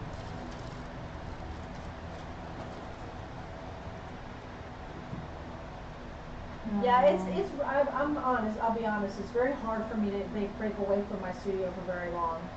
Simply because I'm busy, I am either usually teaching or working through there quite a bit. So I've not been, it would be, no offense. But you look at that spot right there, that is the, that's the best spot I've seen all day. Like I said, it would take a lot to get me to come to another workshop other than, and I'm being honest with you, just simply because, for me personally to get to take, even though I would love to take workshops, there's a lot of people I can think of that I'd like to take from. Like I said, I wish I had been here for Seth Haberkamp's, because I'm familiar with his work and I know how the quality of his work. I was suggesting just come and say hello and talk. Oh, I would love to. I would love to. It's just that I know. For dinner or something, just to, it seems like you were interested in him. Oh yeah. Oh, I've met him. We've talked. I wish that I could have known Kinsler longer. And of course I wouldn't say I studied under him, but I have these books. And I have used his books and his methods for years. It's funny, and my mother did. That's why I have the books. Just because they were my mom's books, and my mom used to be a professional. I mean, she is a professional artist, but she does not do art much anymore. I am going to try to cut some of this out. Here, I've got her handy cutting tool. Look here. Oh no, I'm gonna do it this way. I'm going to cut this in here, and it's going to go here, here. And you'll probably need to get back in here and then reblend your color. Then it's going to go here, it's going to go down. And sometimes just knowing to move your brush, it may seem kind of awkward, but it's going to keep it from getting dirtied up. Is there anything in that pump? That's just its wither. That's just its shoulder blade. And then, I'm going to switch. Where is your Berksiana? Is this part of it? Is that your Berksiana? No, it's a combination of, well, my first email is there and I've used it all. Okay, let's Well, put actually, it's right here. Nah, it looks like umber. Wait, no, it was right there. Yeah, let's go ahead and put some Berksiana. Yeah. So we have this. We got this, and then it goes over there.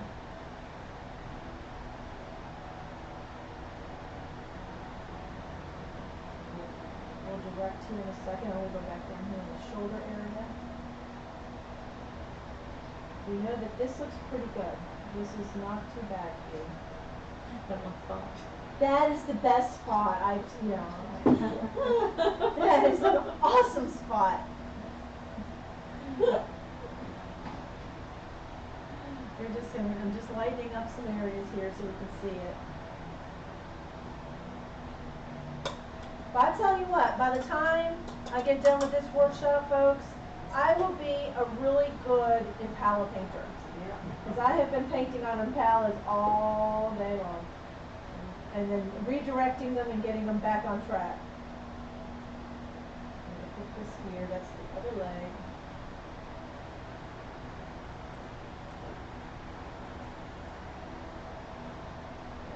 Bring this straight down.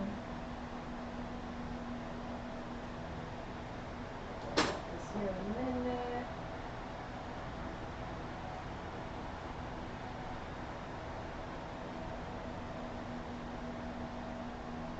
This is going to be, it comes out of that angle here.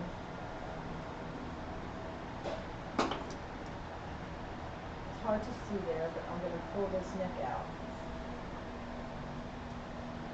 This is, I want you to see it because it's very hard to see. I've got this angle a little bit too steep. It's not here. All right, this is one of those situations where our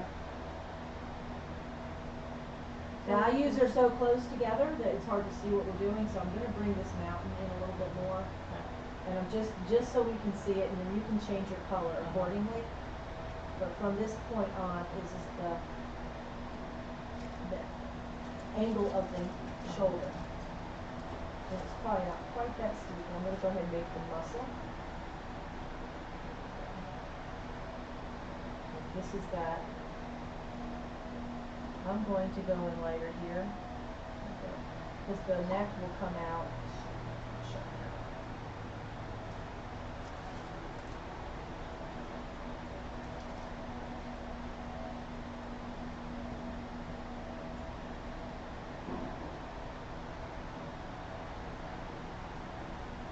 I'm just going to really give it a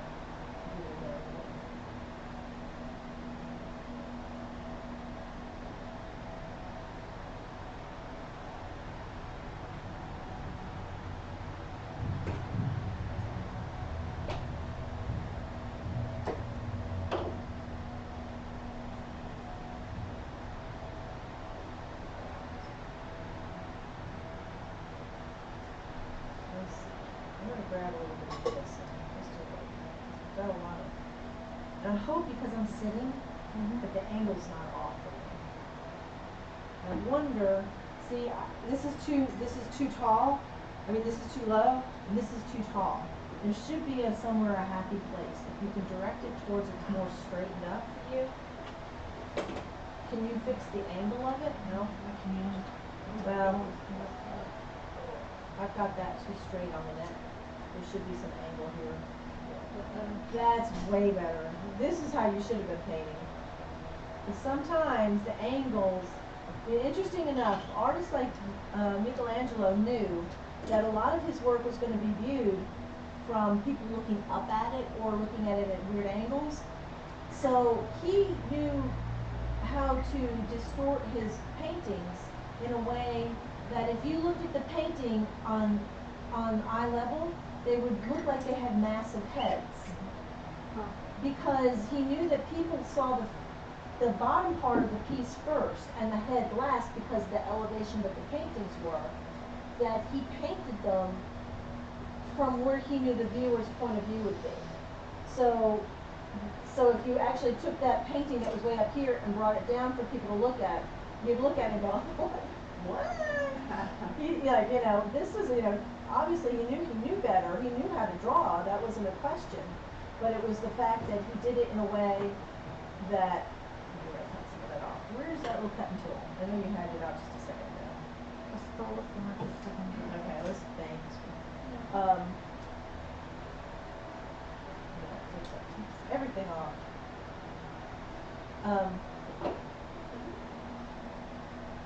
So sometimes you have to be mindful of the colors or what's around you when you're painting. I'm going to get this all dirty for you, so you're going to have to fix that. I don't want to mess that up. That's on you. I get that.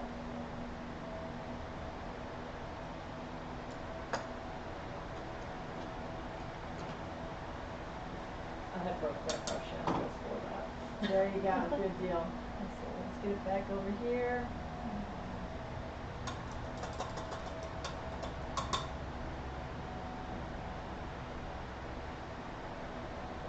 Some of that off.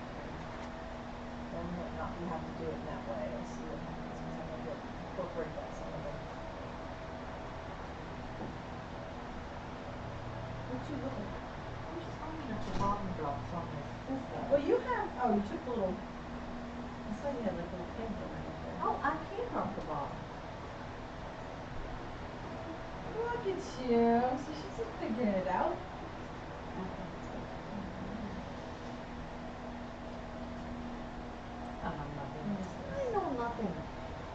nothing. So that you tell them that all the If I'm in your way, let me know. Here.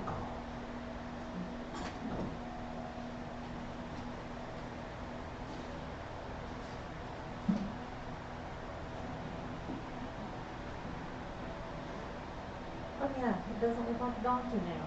It's getting there. Less Eeyore. I told you I was drawing Eeyore. I think I started.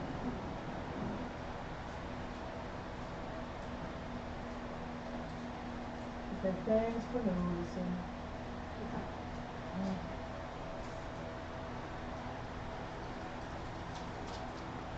This little line is more over to the edge. And this line is more like, actually, that over high. Kind of about there. Goes to the, almost the middle of the leg, but you can see it goes in the center. Alright, what I was going to try to do is, here's the ear. So I'm going to take some of it off. I'm trying to keep it clean there. No, I'm just going to try to do it this way.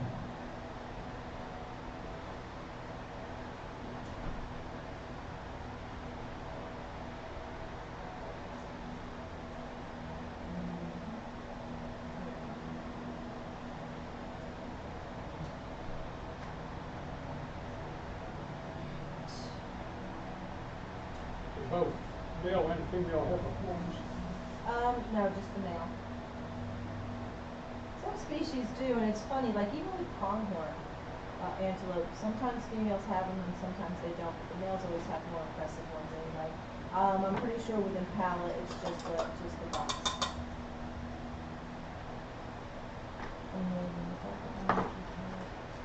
Vermilion is a beautiful orangey color. And this is very much vermilion-y. Okay, so like the antlers or the horns rather.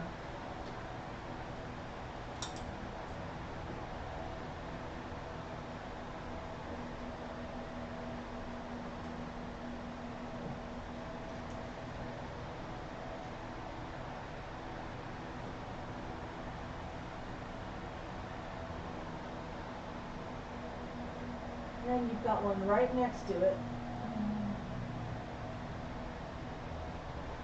So right now, if it looks like two, like it's one big horn, it's okay. That ear. Now, when I was using these colors over here, are your good colors to go to for your white butt, because we're not really ready to go white yet. Same with this color in here. It may look silly at first, but believe, trust me on that, you're going to end up whitening it up, but you're not going to, you don't want to go too white too soon. I almost, never use the white till the very, very end. There's actually a little patch of grayish white underneath here. Inside the thigh, there's actually some in here. You're seeing the inside of this animal's thigh a little bit here. Very, very little bit of it. The area over the, the ear. Good. Too much there.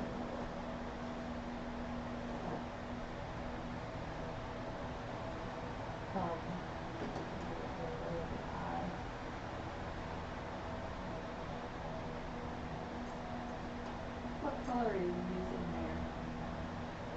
What I'm doing now? Uh-huh. I'm actually using the Portland gray and a little bit of the King's blue. Okay. I'm just doing the little highlights in some of the areas over the eyes, and it's good because you can. My son's got this all worked out, so you can see this. I didn't realize Yeah. this. That's good. Yeah. I just love that kid. Full I service. just love that kid. He's so Is good. he on the payroll? He will be. Yes, ma'am. Good I job. will make sure that he gets compensated somehow. I've been feeding him. I did give him life. And I'm probably going to buy him some sneakers tonight. Does that count? Yeah. No, he is an amazing person. He helps his mom out a lot.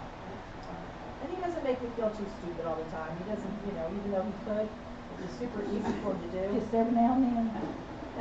He's actually pretty good. I have to say.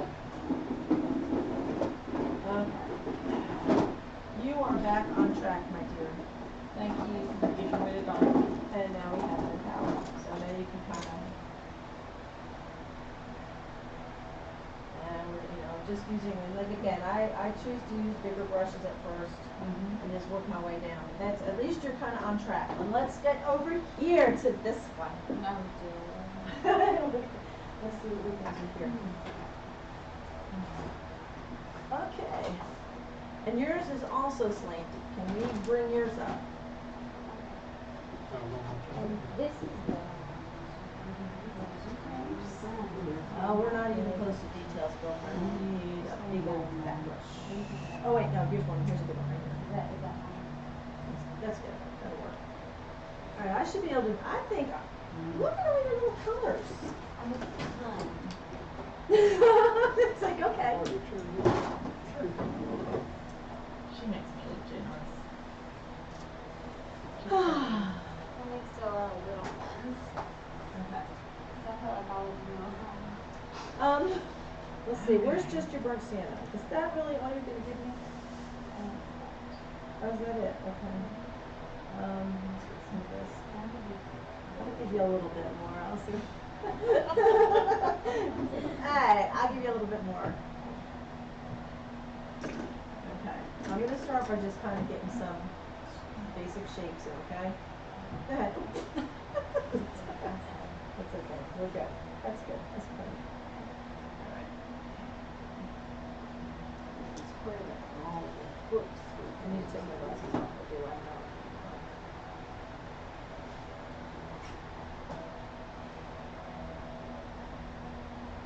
Alright, get you back on track. There it is on the floor there. I'll show you the seal.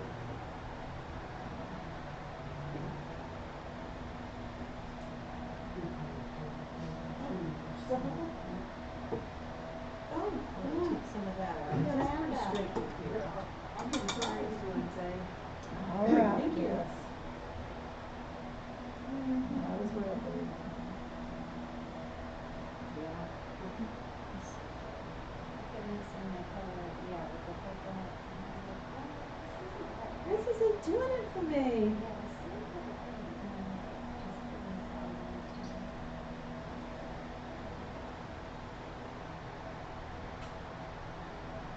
You got a little bit more extra length on the leg. Somehow it's, I'm gonna work from the top down, so there we go. Okay, go ahead and I'm gonna add some more white to it because I can't see it.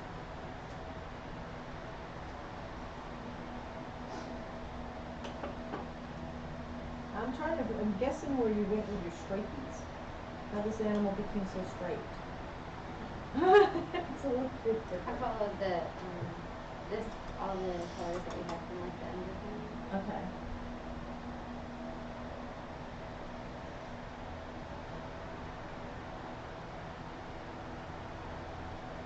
So he's gonna make us start taking extra classes. No. No. You guys aren't as bad as all Girls, that. y'all are gonna have to start coming. Maybe you just gotta come back. Sorry. I could give you a little taste and then I'm like, okay, now. Yeah, actually, I'm ready to come back now. So. Okay, good. But you get your bug back. Get you back to painting. But you've been working on stuff at home, though. Oh, yeah. Go ahead and give it a little belly under here. And this little darker area here. A little bit of dark area here. We may be shrinking it down some. We're gonna work on it. We'll get it. This is right here. Bring this white up a little bit.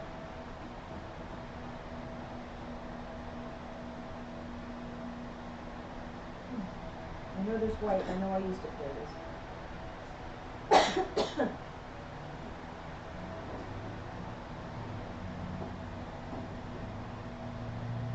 Excuse me. I have a tickle.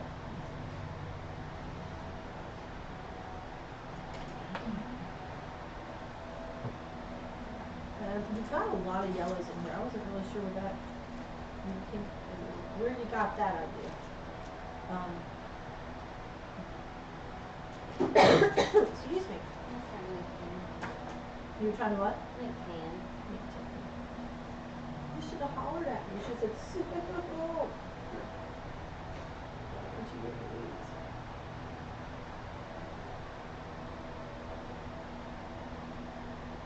That's not too bad.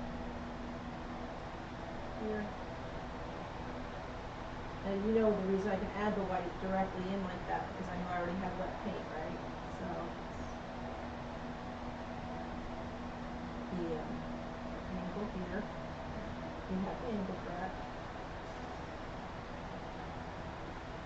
The thing is, now we have that whole thing with the mountain. I'm going to go a little bit darker so you can see it, and you can change your color accordingly.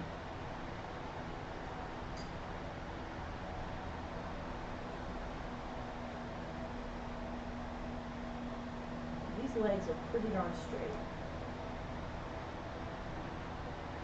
in the light.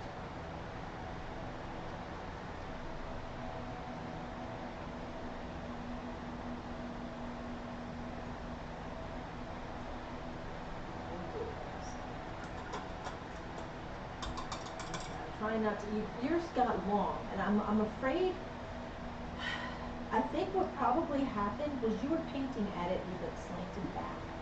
Yes, but I can also always make it round high. What now? Like bring this up. Well, I'm thinking we're going to shorten his legs up, is we're going to bring it up, because where this is and the distance here, it should come to, and then down. I think we can fix it. I know we can fix it. That's not a question. I'm trying to figure out how, because I know you know how to see, because I've seen you work in the studio before. So I know it's not an inexperienced thing. I know you already know how to do this.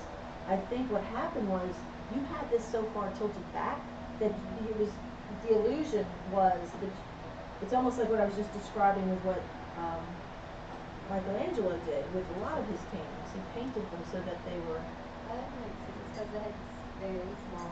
Yeah, I think you had it tilted back, and that's how it looked to you.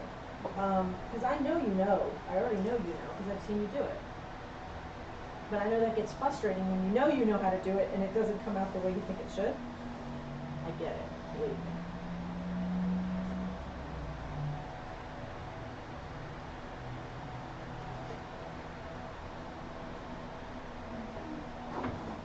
And then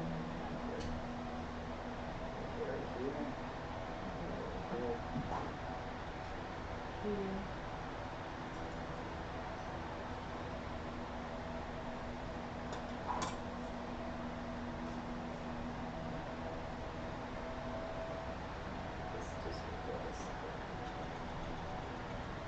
Get rid of that yellow color in there.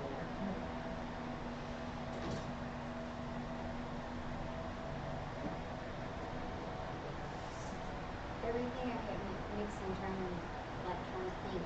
Yeah, it would have been better had it been pink. I'm actually adding some more to it. I'm trying to redden this guy up a little bit. Yeah.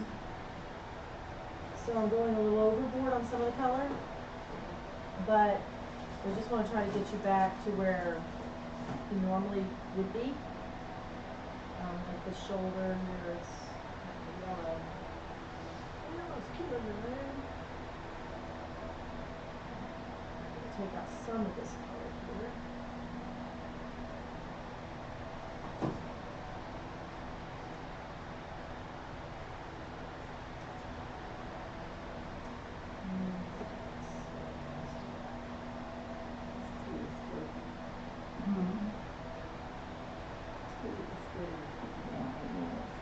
You know, you were saying his head was too small, but his head's not really as you know, that bad.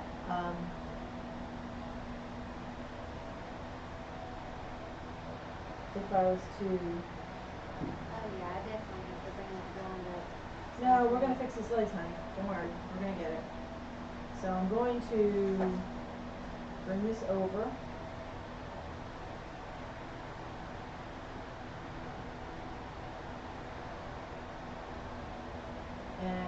one over. The white area. How do you like King's Blue? I can't wait to get home because I ordered it and it was delivered like the day I got here. Oh. Yeah. I can't Well, wait. but now you have King's Blue in the, well, did I get the King's Blue in the acrylic by accident? It's at the so I'm not sure. I know it was another color that I thought, oh, I'm going to try that one because it was the Chevron. It's having a big sale. I got so excited. I had to, went to God to get this stuff, and then I find out, oh, and it was like Kathy was at the studio, and she says, oh, you wanted acrylic? And I'm like, no, I don't want acrylic. And she goes, well, that's what you ordered. And I'm like, no, I didn't. And then I looked and I said, oh. And then I wanted to blame Jerry's for sending me the wrong product. And then I went on my invoice and no, it was me. I did it the wrong way. It's one of those. Well, I have those big 40 by 30 canvases that I have to get. Like I think it'll be smart to fill them with acrylic at least first. Yeah. Maybe. Oh, and then what are you doing on these pieces? Is this for the office? Yeah. Yeah. I'm just gonna do that. We'll see. Honestly, it probably worked out better. Okay, well, there you go. Because you have the big tubes. No, they're not big tubes. No. They're like this big. But they're neat colors. They were colors that, and Chanel makes a great product. I think they make a very nice paint.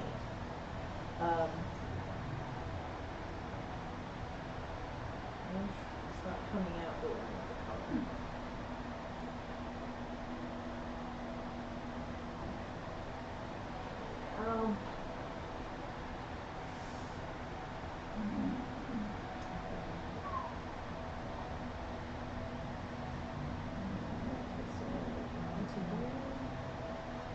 Blending in the color, the streakies that I had at work. There you go. We're gonna get it. Stay with me. We're going to drop that down. We're going to raise this up. I'm going to go for this yellowy color that you have over here. And we're going to add a little white to it. Yep, you're going to bring that up right here. Just raised his legs up a little bit. Yeah, I think that was on the tip. Yeah, I know you know how to see this. That's why I know that can't be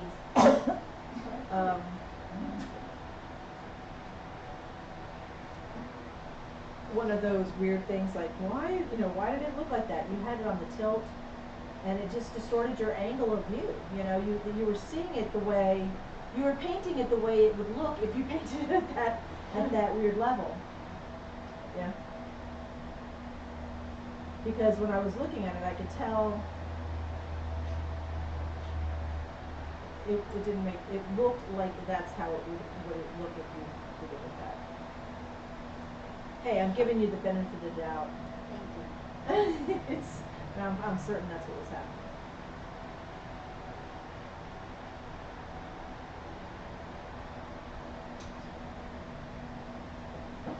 Okay, getting closer.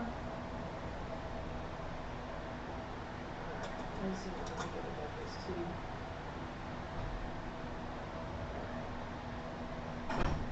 The dark colors. Grab some of the purple. Ooh, this is a good color right here. Is this, what color is this?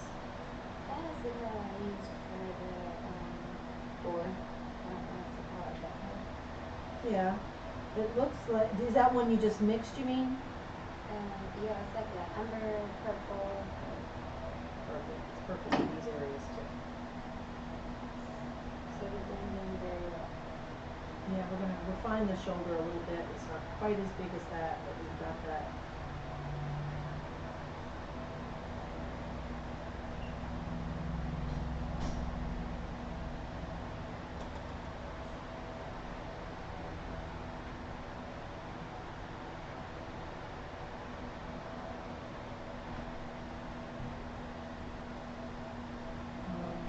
See, it comes up and around to the shoulder. we could probably go back up on some of the top here. And do you have that cadmium orange anymore? Do you sit here? Let's see if I can do this.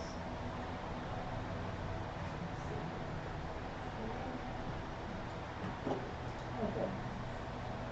Because I know you have always had good colors. She's a color girl. Oh. Yeah. I love to tell the story on you. When she first Didn't started, she come with all these nice ones she came in initially? with over $600 of colors. Yes. And it's gone live. It's going live. And I was like, I don't really know that it was really that much, but I was like, dang, girl. She had so many colors. And she had colors that I hadn't even tried yet. And I was like, wow. I said, now here's a woman who's committed to painting. She is going to learn this craft, boy, oh boy.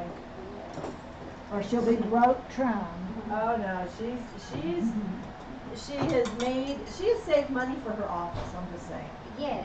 She has painted some amazing pieces for her office, and they were pieces that would have cost, thousands of dollars when she did them in the studio with me, and they looked amazing. Yes. Yeah. She's justifying those painting lessons. See? She could say, And I've made some really awesome gifts. yes, she has. Yeah. No, I'm just saying, if anybody has noticed my really cool drinking container that I use over there, my Yeti, she cricketed, she did a thing called a cricket, and did monograms on all my drinking glasses. Now I'm going to go ahead and tell on myself that a lot of my people who happen to be afternoon students, and y'all know who you are,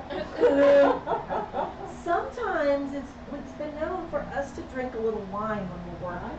It happens sometimes, not all the time, but probably 75% of the time. Well, That would make it easier. it does make for a fun day, and Then you don't care whether so you paint even it my on. wine glasses now have monograms on them, Oh. and yeah, it makes me feel really special. As they should. Yes. Yes. So what did Hannah call you? A basic. She says, no, Mom, no. And I said, don't you like my it's on both my Yetis. It's on my coffee Yeti, my iced tea Yeti, and it's on my wine glasses. And she says, Mom, you have just become the typical white Southern woman. And I said, excuse me? I said, I live in the South, and not a woman. She says, a typical Southern mom. But that was kind of, she was saying that because originally I'm from New York, and I think my daughter prides herself the fact that I am not For not having a Southern mother. For not having a Southern mother, I suppose. I don't know, but she was like, no, Mom. And I said, I like them. I feel special with my glasses, all monogrammed up and all. They look cool. So, there. We're about there, girlfriend. Trying to get rid of my mess here.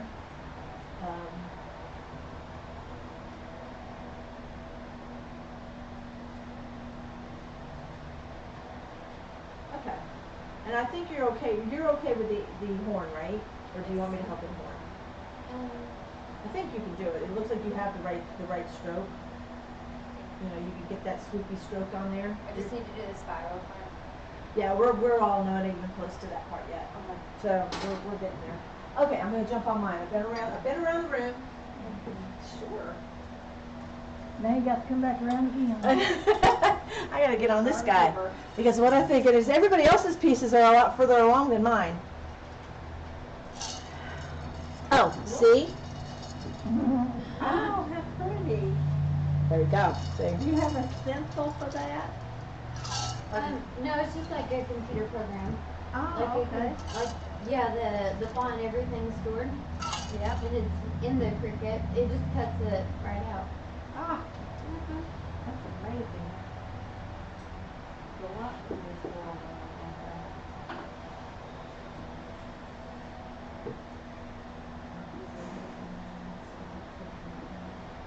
I'm gonna take a picture of everybody working so hard.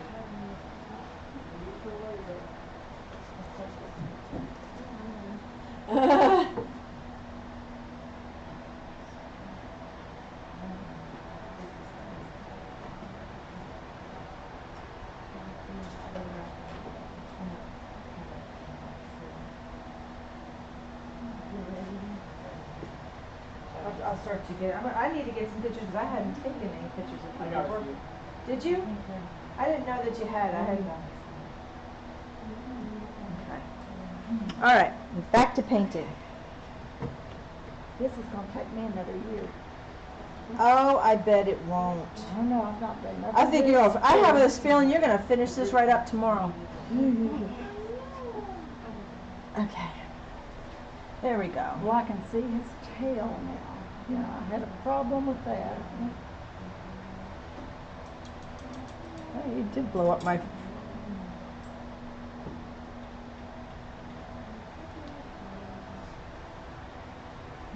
Of course, and then anytime I come back into my piece, I can see my problems. Well, that's good. Yeah, it helps to go into everybody else's, and I can see my own a lot more plainly.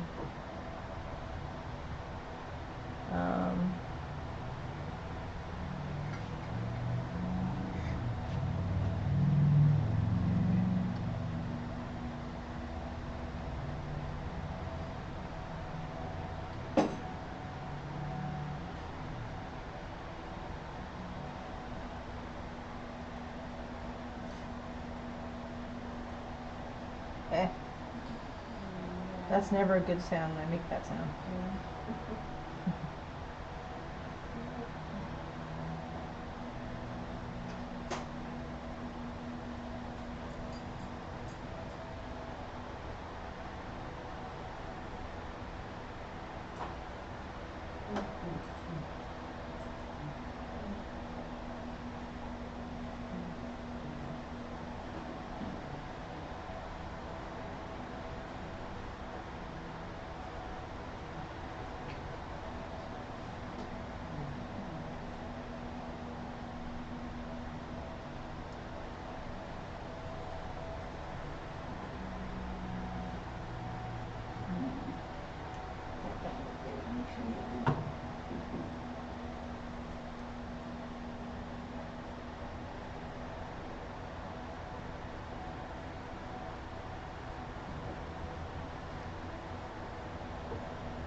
Okay.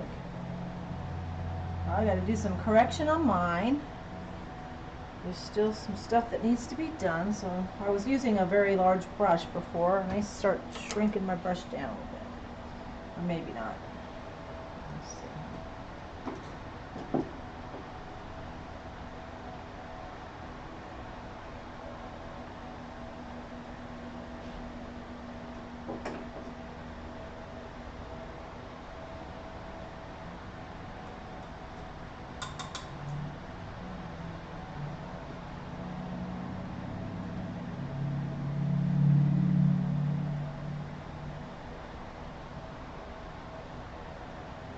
That's a little bit better.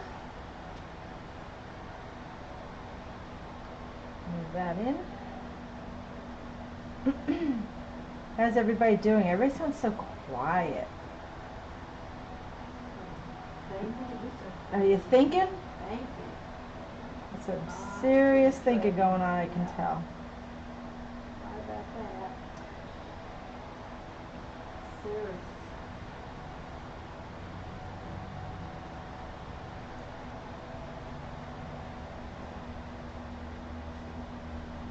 Come on, Sue. Get that color in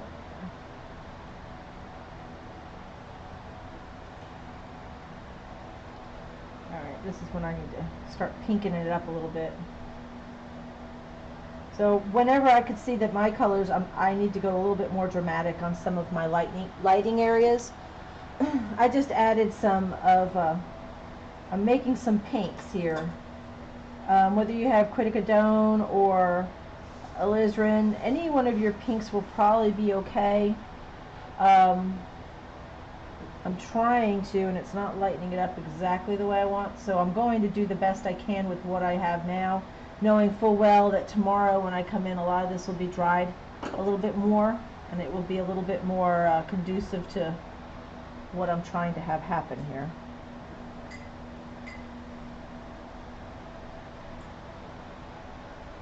So what's happening tomorrow? Well, tomorrow, obviously, we're going to bring both pieces to fruition. We're going to bring them together, okay? So we will work on the flamingo and finish it, and we will work on the impala and finish it. But what I'm trying to do now is lighten up some of the areas as much as I can, because my paint's so wet, it's not going to allow me to do everything that needs to be done with it right now. So You're just using a little alizarin crimson and white. well, I'm mixing that into one of my other colors, but because I have so much paint on my animal, it's not blending, so I'm using straight on just almost white with just a little bit of red in it to try to pink it up a little bit.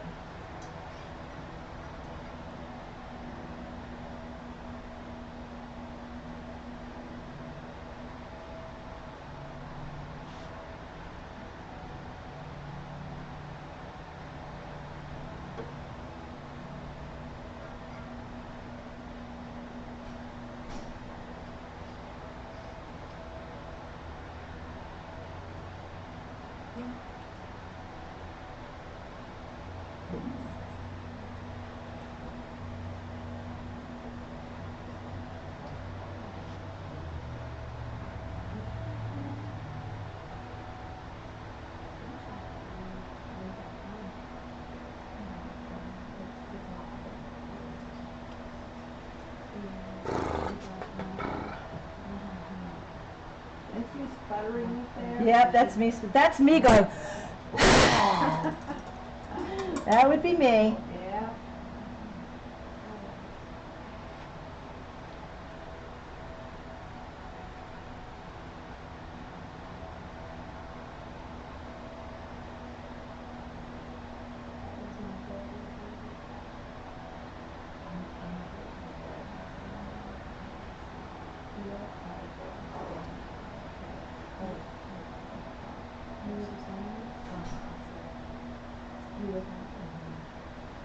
Okay, it's obvious I'm not going to get too much further on him.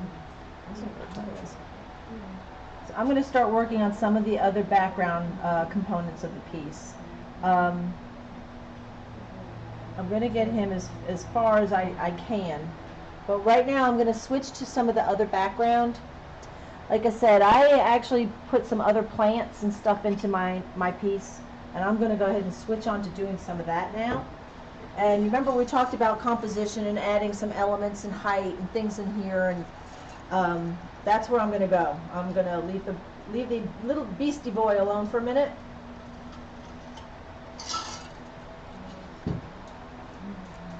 And start working on some other stuff.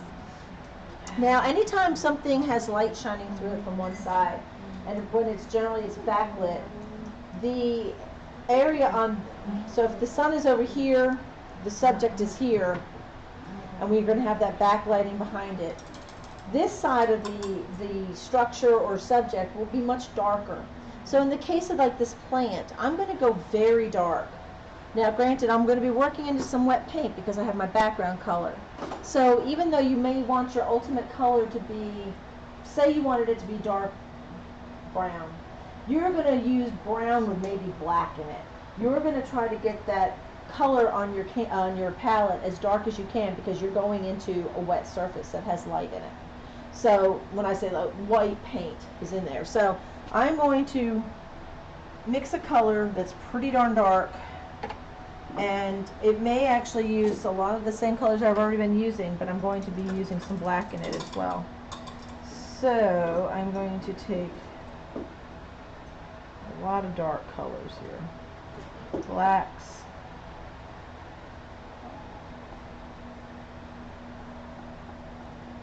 Black and purples and browns. I'm going to use if you have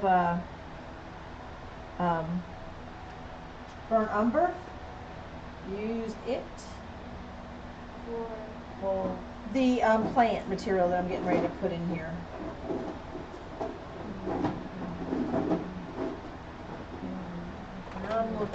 Now I have a color that I really do like, and it's by Michael Harding, and it's called Vine Black. Now I didn't ask for anybody to get it. Michael Harding's paints tend to be a bit pricey if you're not. Why I like this color, it's called Vine Black because it's kind of one of those blacks that has a little bit of greens in it. I don't use it that often, but when I do, it really seems to be effective, and I do like it. So, but you don't have to use that. It's, I wouldn't even suggest that you do. There's my burnt umber. The burnt umber is what? I went in there with some of the purples, blacks, and burnt umber. You have the diazine purple. You can even use French ultramarine. And a little bit of black and umber. Basically, I'm just wanting a really intensely, not black, but dark color that I can do my plant as a backlit lit plant. You'll see. It'll make sense when it starts going on, because I think it'll do what I want it to do. We're gonna try it. We're gonna try it and see how it goes. Now, I'm just going to kind of make the structure of some sticks.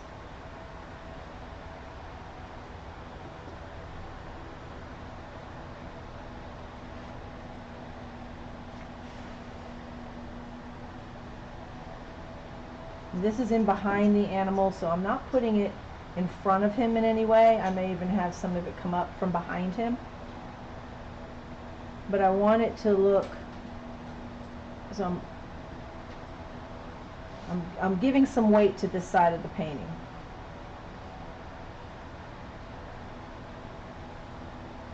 I like when you overlap.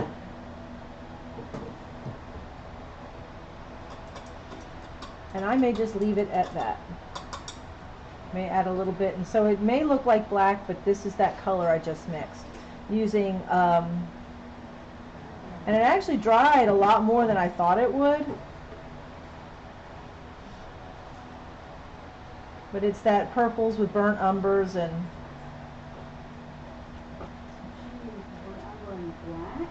I used a little bit of black. It's burnt umber, diazine purple, a little bit of black. It looks on my palette, if you're able to see my palette, it looks like a really, really rich purpley brown blackish color. I wish that you could see it on the palette. It's this color right here that I mixed.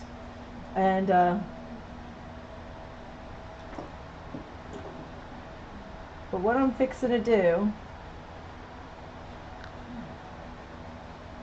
is do these weird looking things. That looks like I forget what this plant is called. I just think it looks cool. I'm going a little bit more impasto with this, to be honest with you, because we're getting closer to the foreground. I don't want it to be super thick, because I will be highlighting and doing some of the backlighting even on this plant as well. But it almost looks like, it makes me think of palm trees. I don't know what this plant is called. I've seen it in pictures. I wish I could tell you that I could tell you exactly what this was, and then I would really impress you with my botanical knowledge, but unfortunately that's not happening.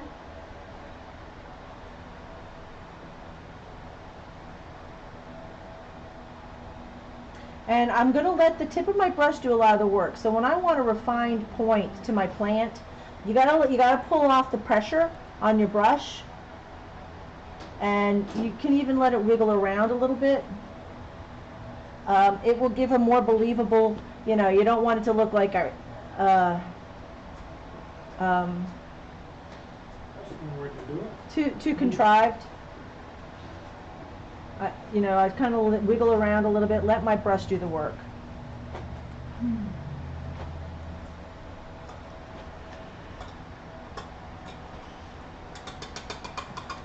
How you coming, buddy? Slow. Me too. Does this exhaust y'all? Do you feel tired when you're doing this? Yeah. I'm ready to go home now. You know what? That just shows that you're working hard, you know? A lot of people don't give artists enough credit for what they're doing. How many calories did I burn? It's like running a marathon. I've heard. It's just like running a marathon. Okay, well, good. Oh, if only. Yeah, that's what I was afraid of. But they say, you know, I don't know if it's true, but they say that you use 20% of your calories that you use daily is used through your eyes. If that were the case, I would be skinny. I just, you know, but that seems to not. Get it? Doesn't seem to be my fate right now.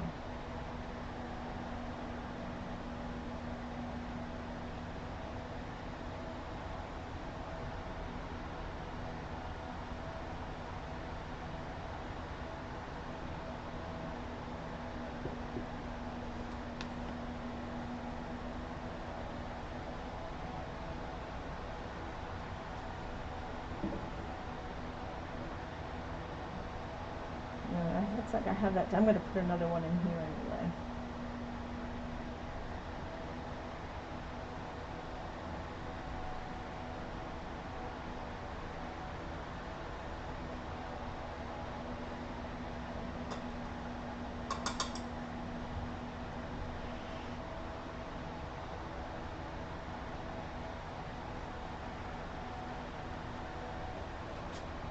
I'll put one over here too.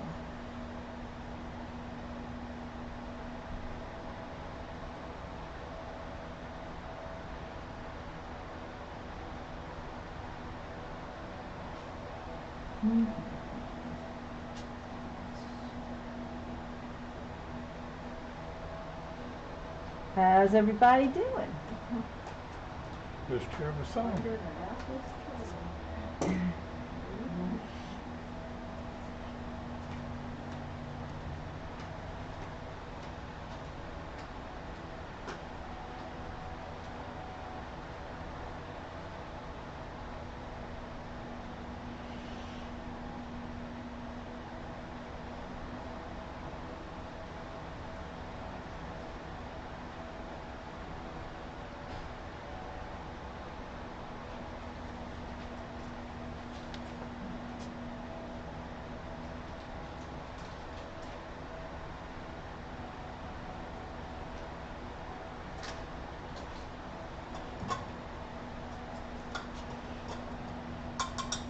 And I know, you remember I told you sometimes when we're doing something that is, we're going to want backlighting and we want to be able to give it some punch. And I noticed I did it on my original.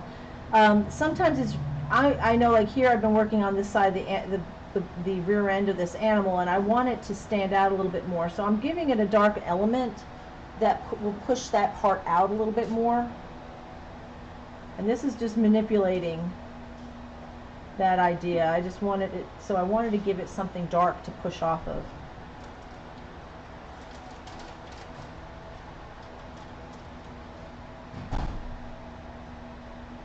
And sometimes I want to vary my sticks a little bit to make them a little bit more believable.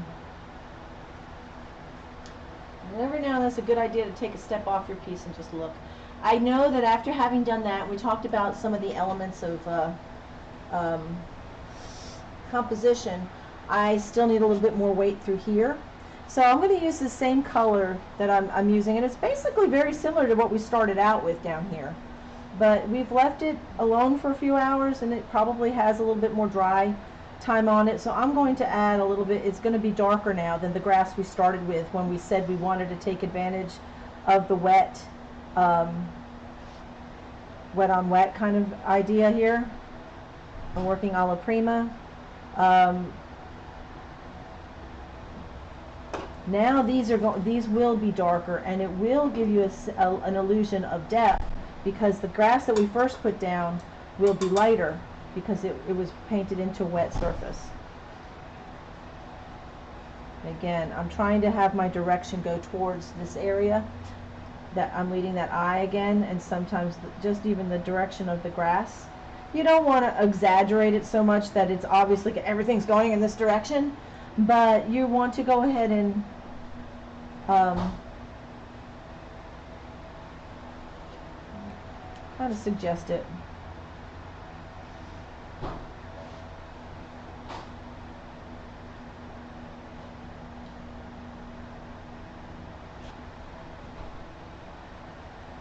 I think in the original one I actually had a strip of dark green going through it.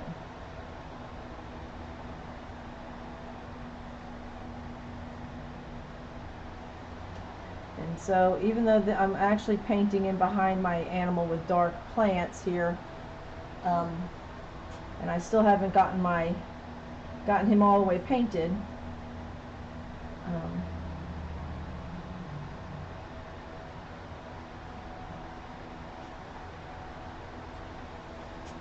it does kind of give that illusion anyway. And go ahead and put some dark chunks into your base down here. I'm doing that to create, I don't even know what's going in yet. It's probably going to be some more grasses, but it'll definitely give me a really interesting surface to pull off of there too. Not rocks. You could probably have a rock in there if you wanted to, but that wasn't in my intention. Also, because I know where the legs are here, I'm actually, oh jeez. You okay? Sorry about that. You're awake. Not expect that to happen. I'm grounding the legs too, meaning I'm giving it a darker base too, so you can see them, and I'll chunk it up and break up some of that light here.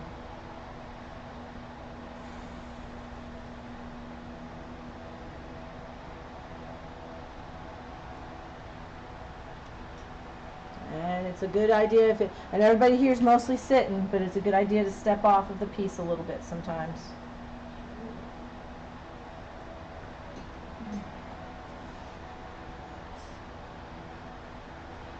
Of everybody here, when you are painting at home, how many people are sitting and how many people are standing? I sit, but in a high I stand. chair. I do both. You do both? Half and half. Half and half? You stand? I stand, but I have a stool I can lean on. Okay. I'm like you do. I hardly ever sit at all You know, anymore. you have I a used stool if you to. want to. I can, or I just go sit down and get off my painting. I have to because of my back. Right. I feel you. It screams at me sometimes. I know what that's like. It's horrible. It's not fun. I get it.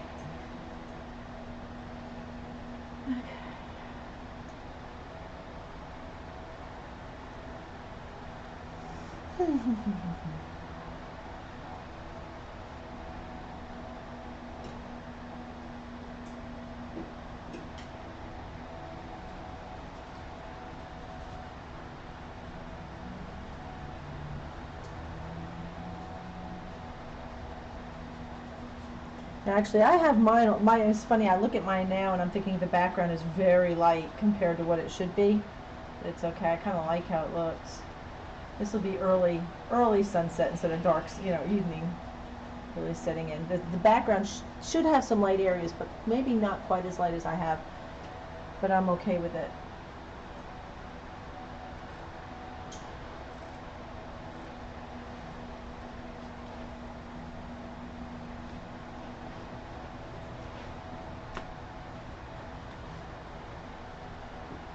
Does anybody have any questions? Or are we just busy painting? All right.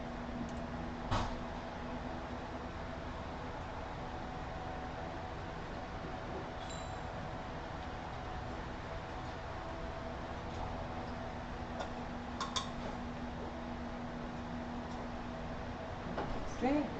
That's how that's going. So.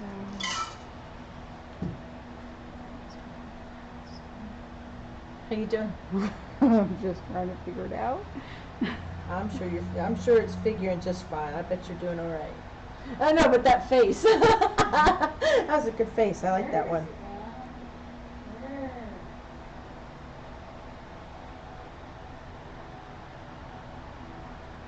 Okay. I may jump back on my, let's see here.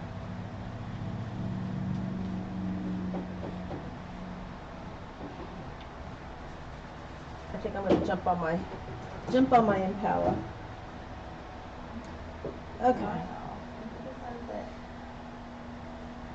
Oh, goodness. I could actually go in and start backlighting my plants there if I wanted to not.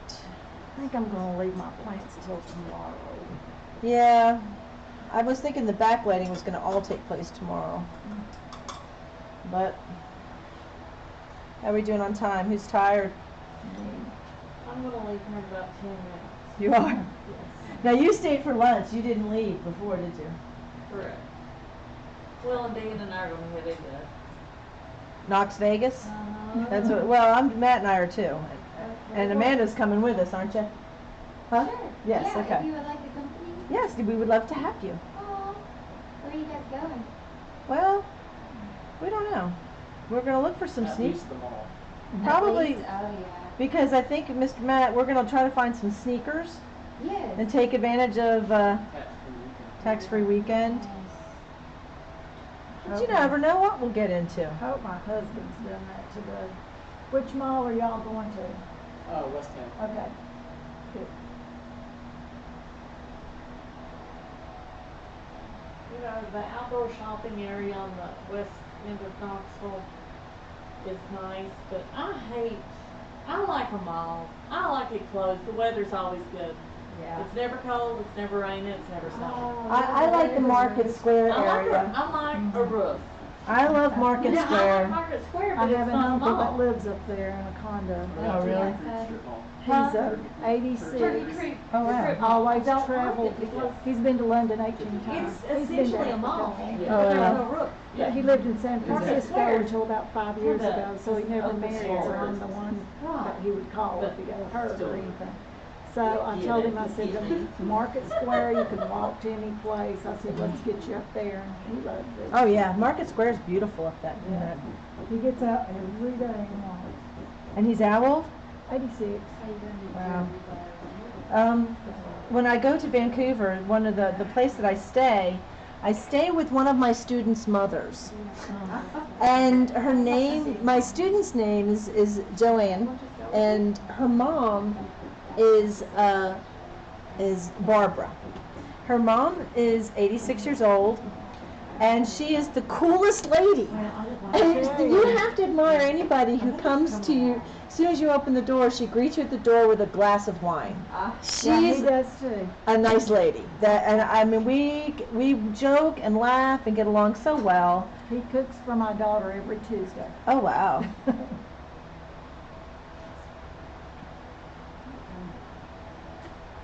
Yeah. Can I have a neighbor who cooks for me every Tuesday or any day of the week? I'm pretty much happy with it.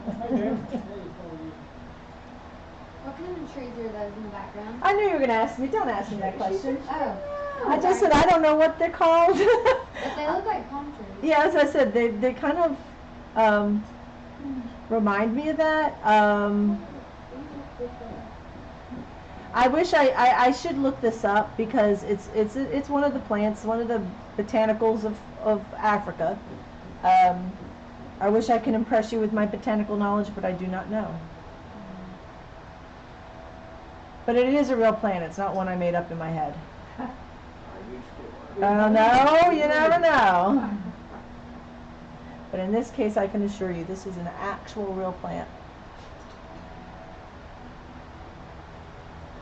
It looks like something from like a guy. Around this. Might have too much grass. Well, I'm gonna have to stop because it's too wet right this second. Maybe. But mine's doing pretty good. Its face is. doing We'll pretty get it. good. We'll work on it. As long as you get your. What I would like for everybody to do is try to get as much as you can, even with the plant life that I'm putting in right now, just so that when we come back tomorrow, we'll be able to just jump right in and start doing backlighting and finish our. Because we got 2 pieces to finish tomorrow.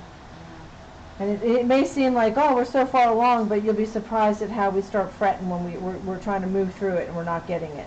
So try your best to do anything that's easy tonight. If it just means putting in some of this plant life, do it if you can. So it's just one less thing you'll have to do tomorrow. It is hard to try to knock out 2 pieces like this, I get it. I was trying to go smaller, you know, with just doing the flamingo small.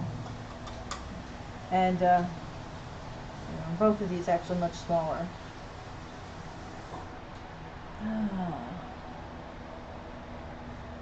So hopefully tomorrow, by the time we come in, a lot of it will be a little bit drier and easier to work with.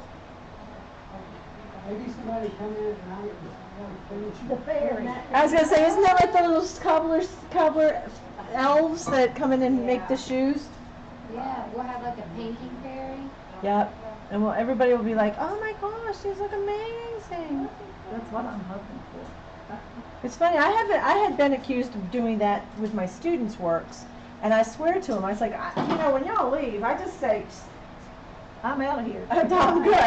And they'll say, but it looks better now than when I left it. I'm like, I swear I didn't touch it. And I don't touch it. It does look better because you're not right up on. Right, and once you kind of give yourself a break, you know, you've taken a little bit of time away from it, you can be a little bit more relaxed.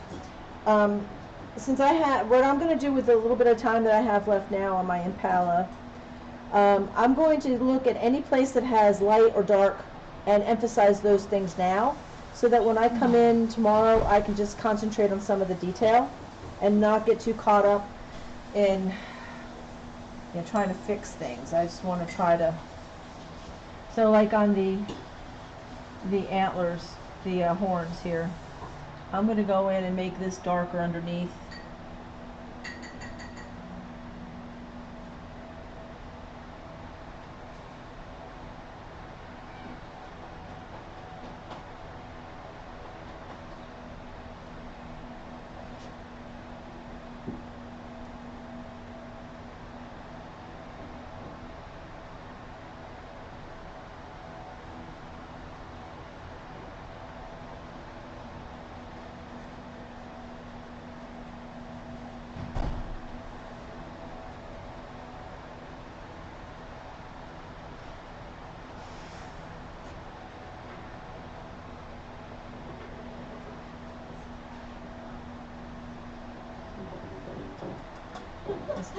Challenge.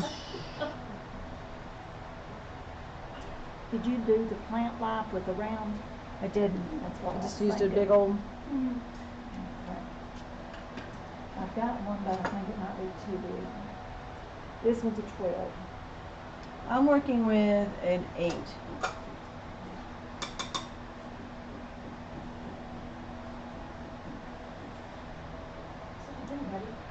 What's that?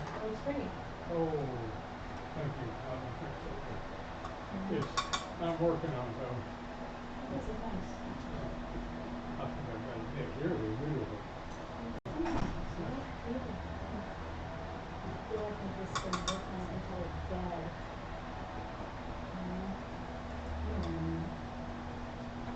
Overwork.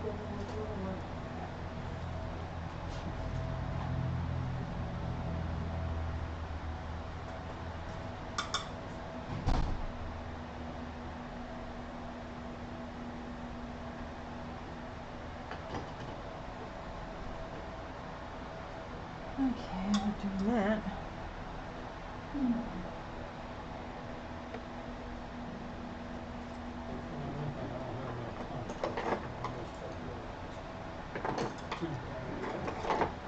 Have you ever tried one of these brushes? I wonder, since I don't have the right round, I think that would work. Oh, the angle. The cat tongue or whatever it is. I use filberts all the time. Oh, that's not a cat tongue. Oh, it's not? That's a cat tongue is a cat tongue or is a filbert. Okay. Yeah, this is a dragger or dagger. I think that would work on the nails and stuff, wouldn't it? You could try it. This is a nice brush. This is rosemary. You said she spent $600. I probably did too. My husband just don't know. Right. That's kind of the trick. Yeah. Yeah, he said when I got in yesterday, you got a package in the mail? I said, yeah, that's my More battery. batteries. One of those was a drawing book. So. Yeah. Oh, good. That's right.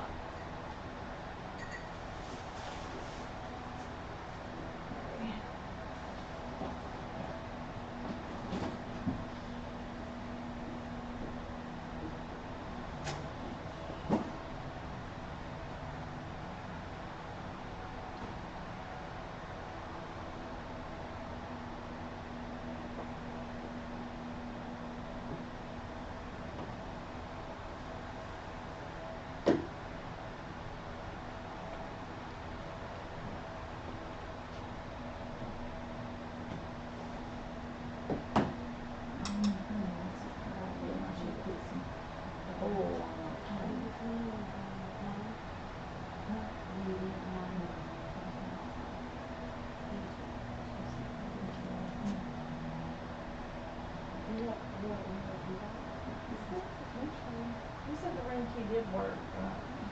Yes and no. Okay. It won't work on this door, and that door doesn't work. Okay. But you can kind of get it to work if you jiggle it. Jiggle a little. Jiggle it just a little bit. Oh wow, we've really gone in a rich direction today. We did talk about some big butts. That's good. We can't lie. Now we're jiggling it. All right. Thank you, Sue. Yeah. Are you leaving? Uh-huh. See you tomorrow. Have fun. Where in Knoxville are you guys going? Of the mall, and well, I'm going to try and hit Jerry's before it closes. Okay, we'll have fun. Good luck. Maybe we'll bump into you. Yeah. Bye, guys. See ya. Bye.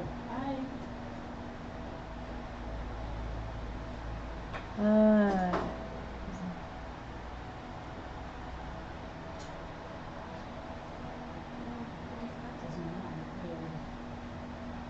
I love to hear all those internal dialogues. That does not look good. Yeah, what the hell was I thinking? That's another one. That's, These plants just look like big giant spiders. I just want to step on them. now see, I'm one of those weird people that does not kill spiders. I don't kill insects at all if I can help it. And I'm a catch and release kind of girl. Oh my goodness, I need to get out of my house. Catch them all. Ask Matt how that works. I live in the woods. How what works? About when there's wasps in the house or Oh, she just like lets them crawl on her. I do. I'll let them crawl up on my hand. And do you know, in my whole entire life, I've only been stung twice by something, and it was usually because I stepped on it. And it was an accident. I didn't know they were there. You know, I just stepped, and I've not had a reason to want to kill them. How about snakes? I catch those too. My husband got one somehow. He had some bird netting up in a barn that we used to have. Right. The poor old snake got very tangled. Ah. So he kept coming back in the house, and I said, "What are you doing?" And he said, "I'm trying to get this snake loose." So it ended up, I took the scissors, it was just a black snake. Right, but He then- held it down, and I clipped off the bird netting off, and he let it go. Thank you. Because, especially if they're in that barn. But you know, black snakes, they actually kill and eat copperheads. Oh yeah, they're really good. Except for when they get in their chicken coop, they eat every single egg and every single Yeah. And it gets to a point where you're like, going, you know what? I am not buying Right. food for you. Yeah. Now, see, then I would have a problem. I would catch them, relocate like miles away. They need like a couple eggs a day, dude. You know, like, do you have to eat all of them? Isn't that funny? It's not when you're dealing with it, I'm sure, but. And I don't know when the next meal's coming from, so they take care of it, yeah. Every Yeah. egg, every day. Well, he knew. You know, he'd already figured this out, and he was like, you know. Okay, go this way. They know where the food source is. They come back. They're just, But then if you do get rid of them, then you got the, copperheads, and rattlers. So they have their place. There's a lot of animals that are very misunderstood. Possums are another one. Because possums eat ticks and all kinds of horrible things. Yeah. They also, everybody says, well, if you see them, they have rabies, they could have rabies. Well, Because they have a naturally very low body temperature, they're actually more resistant to rabies than any other mammal. And so you're more likely to have rabies than they are, because they have a very low natural body temperature. The virus does not survive in them. They are truly, they're wonderful animals to have around. They don't seem like they're all that bright, but they're actually smarter than they look. I was at the vet's office talking to the girls, It wasn't so tired. and a lady brought in a fox. I didn't realize the fox smells like skunk. Oh, fox can stink really bad. It did. Actually, It was stinky. the hunters use their urine to cover up their own smell. They'll use fox When they're urine. when they're out hunting. Yeah.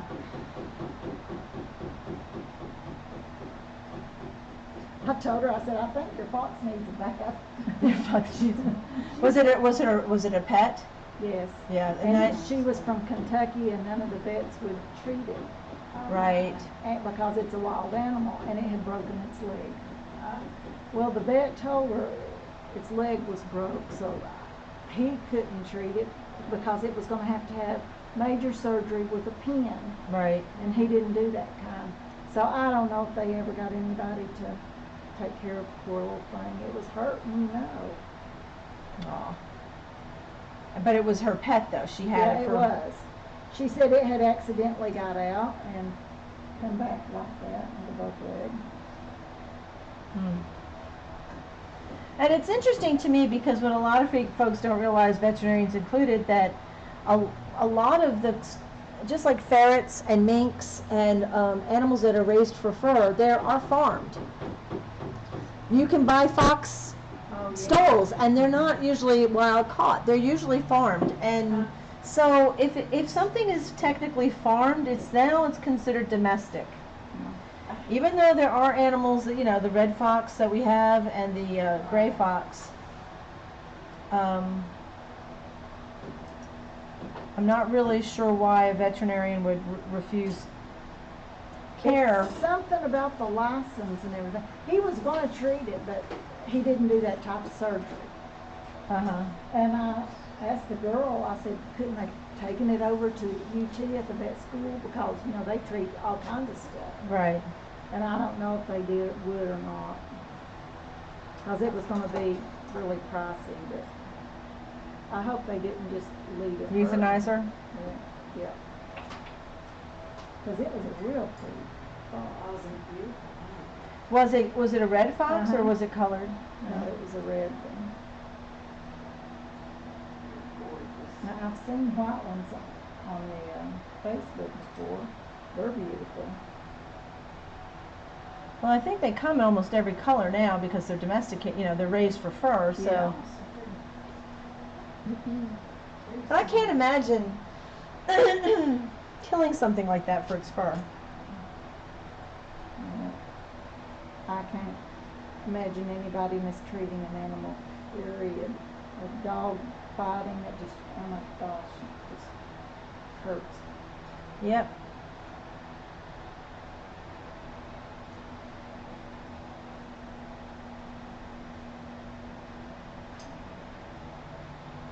Now, we were talking about snakes earlier, and I can tell you, he videotaped me trying to catch a snake. Like when I was a kid, you just caught snakes. You didn't think about it. You didn't get freaked out over it. You just caught them. You knew. If he was a country girl. But as you become an adult, you get more like apprehensive and and then by the time you get all nervous and scared, you're smelling like fear. These animals sense it. They're freaked out, and so then it becomes a terrible game. And I was trying to catch just the garter snake. It was something, and I was harassing this poor animal to the point of it actually bit me when we were trying to catch it. And People would like to see video of this. no, nobody wants to see that. That's hilarious, but yeah, well, they probably do because He has the camera all the time. Huh? yeah, pretty much. He's But anyway,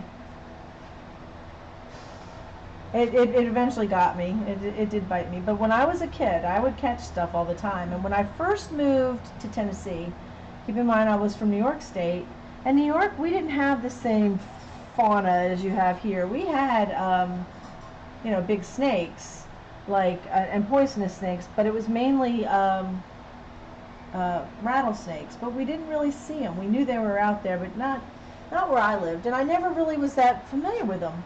And so, of course, I always thought I knew what they looked like, and I knew if you saw their head or their eye and see if they have pits, if they're, poisonous snakes. Well, I had just moved here from New York, and I had a horse, and I was out riding my horse, and I used to board my horse in an area called Rotherwood. And I was out riding my horse one day, and my horse stops dead in her tracks. I mean, she stops, and she's blowing out of her nose and just really and I'm like trying to get her to move. She's not moving. I'm like, oh. And on the path, there's this tiny snake. The tiniest little snake, maybe this big. And it was gorgeous, absolutely gorgeous snake. And I thought, oh, for goodness sakes, it's a corn snake. So I get down off the horse, just, and I pick it up, and I just walk over and pick up the snake, and I have it so it can't bite me. And I'm looking at how pretty it is, and it had a green tail. Well, I'd never seen anything like this. And I thought I was just admiring it, and it was beautiful. It didn't seem to be all threatened by the fact that I just picked it up. It was, I had it so it couldn't bite me, but it was not all just, And I just looked at its beautiful little tip of its tail. And it was a bright, almost like a, I swear, it was like the green like this, like the cadmium yellow green. Okay, so I'm looking at the snake, and I just gently got it, took it off the path, and I put it down off in the rocks where it would have a place to get away. Got back on my horse, and I finished my ride. Well, when I got back to the barn, they warned me. They said, now, Sue, you got to be really careful because the copperheads are hatching out all over the place. I said, oh, well, I didn't see a copperhead, but I did see a really pretty snake, and it was and it had an interesting green tail. And they said, oh, you did? Well, you're, and I said, yeah, I picked it up and put it off the path, because my horse wouldn't let me move. And they said, you picked it up? And I said, I did, because my horse wasn't going to go, she was just like, and they said, you picked it up? And I said, yeah, I did. And I said, but it wasn't a copperhead. I kept insisting it wasn't a copperhead, and they said, but it had a green tail? And I said, yeah, but I think it's just a corn snake. And then the more they were talking to me, they were looking at me like, you're insane. Because they kept saying, well, the venom in a copperhead baby is as toxic, if not more so, than the adults. And I was like, well, I don't know that, but okay, if you say so.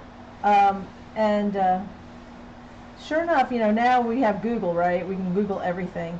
If you Google a baby copperhead and look at its tail, you'll understand why I was so fascinated, but why I didn't think it was a copperhead. I just really thought it was a corn snake.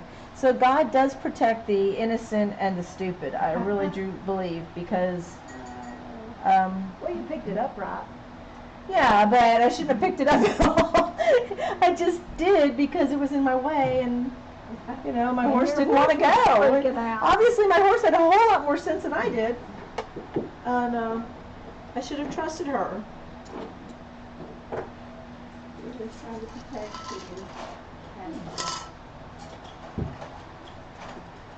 How's everybody doing? Are we getting ready to pack it in? I hear other people moving around. Yeah, if I do anything more, I'm just gonna room All right. for a minute. When you get tired, you just make a mess. Exactly. Well, that's it. I'm starting to get punchy too. I don't think I made, oh no, I know what I did. You made a bunch of little bushes on the big one didn't have its name. No, I just was kind of, like I said, I told you I went rogue on this. I just went totally off the. I'm just kind of cleaning up some edges and some areas, and It just comes a point where I'm doing more damage than good. then it's time to stop.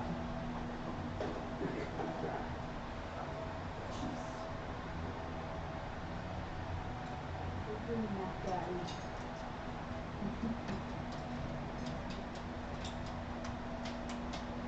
Hey Matt, have we had anybody watching? Yep. Right now there's only 3. 3 people are actually watching. Are they going to call anything out? Tell me what they're doing? Probably not. Probably not. Hey, I'd love to know who you are if you're watching. Just give me a shout out and I'll give you one back. Can you see who it is? No, not really. Ooh, anonymous viewers. They comment.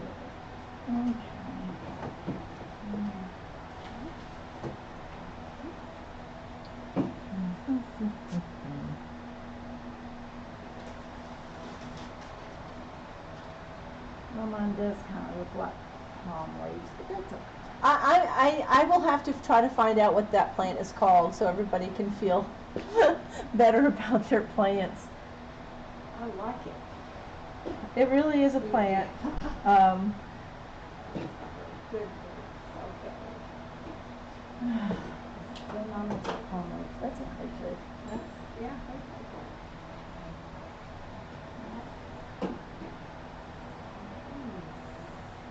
and I can see it. I know what kind it is. I'm going to say this. Tomorrow when we come in, we will jump back on this one first and then finish up with the flamingo. Since I already have all these awesome Impala colors on my palette, I'm not going to change them. So we're going to start and finish the Impala.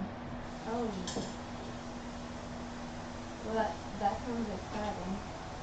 Huh? I said that sounds exciting. Just a little intimidating. No. Don't be intimidated.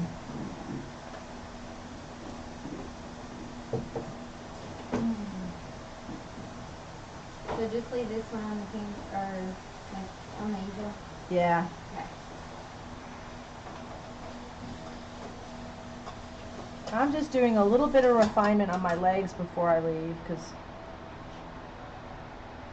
I'm gonna go to the restroom. Oh, I'm painted. More than that, yeah.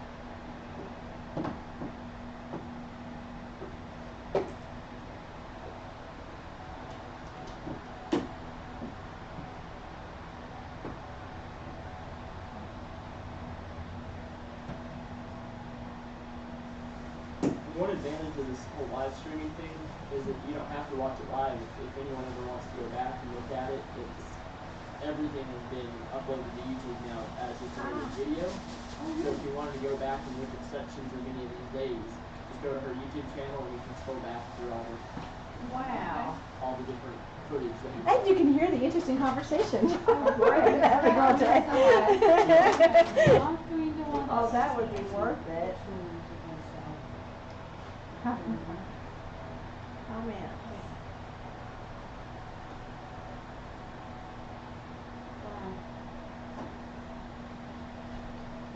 Oh, yeah, I'm tired. They kind of grabbed you, Yeah, it by surprise often.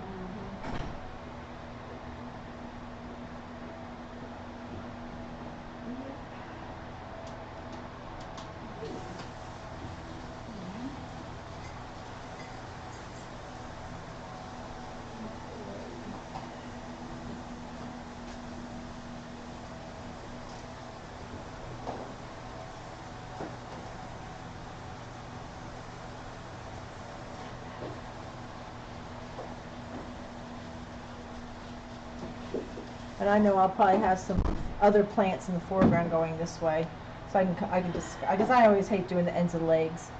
I'll do them up to a certain point and then I'll just disguise them. Good. Good, is that what you said? Yeah, sounds like a plan, right? Yeah. For sure. It's funny how, like, with some people, different I had different people who do portraits and that do them really well have asked me to help with like a workshop on hands and feet. And it's one of those funny things that I always think is such a strange thing because I find hands and feet very hard to do too. And I find that like I had that person that was used to take private lessons from me, and that's what we worked on. And we would just sit down and work on hands and feet, and it's always a challenge. But it's funny how we all have our things that are either our difficult part, you know, what we have trouble with, and I'm lucky to be a part of a group where we get together and draw and paint at each other's houses. And we have live figures, models. And yeah, well, we live in Kingsport, Tennessee. Yeah. And you're kind of in the heart of the Bible Belt in some areas, and you're not going to get a lot of figurative models. Right. What brought you to Kingsport? My father did. Oh. My father was a country club manager, and he managed a country club in Kingsport. He always managed clubs in the Northeast. And that's what brought us here. And you liked it, so you Yeah, and I lived in Nashville for a while, and but we came back to this area. Don't forget the landmarks, right? Okay. Let's get that Thank on. you. Well, thank you. I'll see you tomorrow. 8:30? Yeah, no. not so early. You'll be the only one here painting. Have a good night.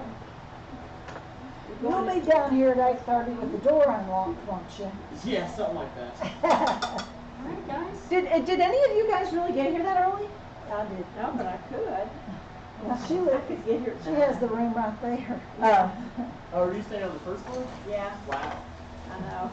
Right beside the pool, though. Yeah. Oh boy. She said, and they didn't go to bed last night till 10 o'clock. After 10, there was I know what you mean. When I went to the bathroom, the kids are out there Uh-huh. screaming and Yeah. carrying on. Yeah. Oh, that sounds like somebody fell down. Thank you. Thank you. I'll see you tomorrow. Have a good night. You too. Happy shopping. Thank you. Shopping is always happy. I know, I think that's why I order so much stuff off of eBay. I get some good deals off eBay. Yeah. You just have to know what you're looking for and how much they normally cost. Exactly. And Amazon too. I found a book on horses' heads the other day. On Nice. eBay, it was just going up and up and up till it was $40, and then I got on Amazon, it was $10.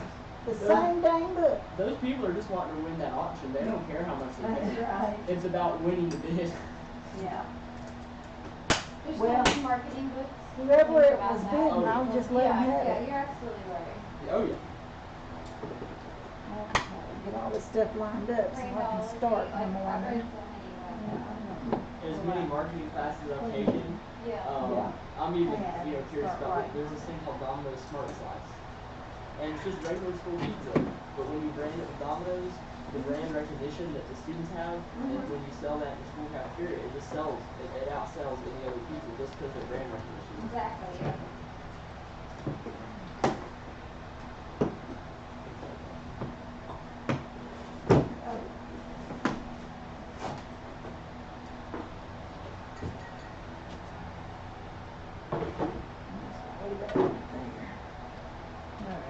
That. I'm going to go ahead and soften that up a little bit.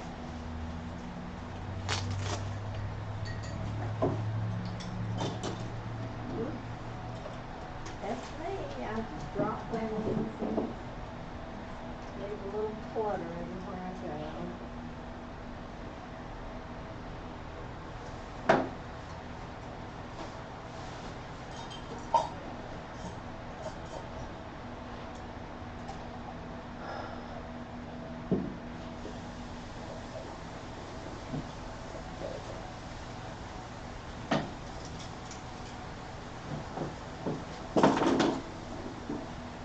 I better take a picture and let my husband smart off to something else again. Sounds like a delightful man. Really is.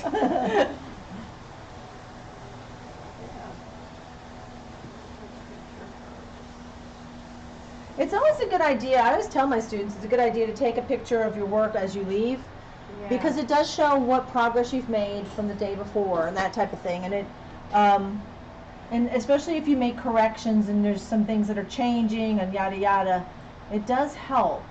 And also, you can see things looking at a picture. Right. It's like looking Like, through a mirror. To me, my little stalks is too skinny. See? It just pops right up. Right. And then we're making them look a little bit shaggy or natural or something too. Is The video Yeah. itself, it was echoing, because this one was trying to, it was using both microphones, so it only needed one. Well, we'll see you So I bright got and it early in the today. morning. all right. I'll see you. Like I said, I usually am not going to be here till 10. Now, if that came down and opened up the door. Yeah, and he told us when we were in there eating, and he stuck his head in and said, doors open. He was real nice. That's my boy. His mom was still drying her hair. Were you able to edit it, or is that one just, it is what it is? We don't care if he comes down in his pajamas. He's a good man. He is. I'm a blessed mama.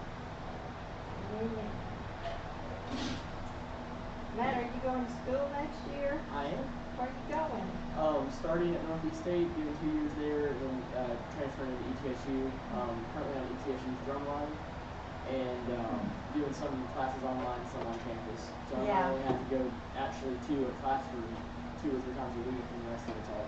You know they say ETSU is the party college. Yeah, I heard. I'm not worried about this kid, y'all. Is that university? Is that what it is? Yep.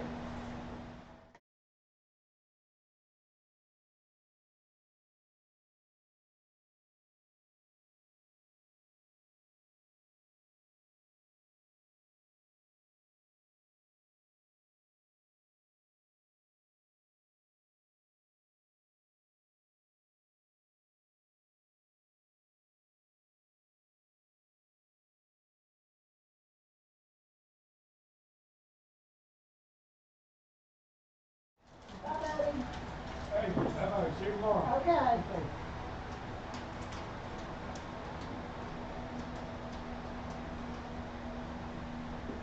Okay, we're gonna leave this guy right there, I think.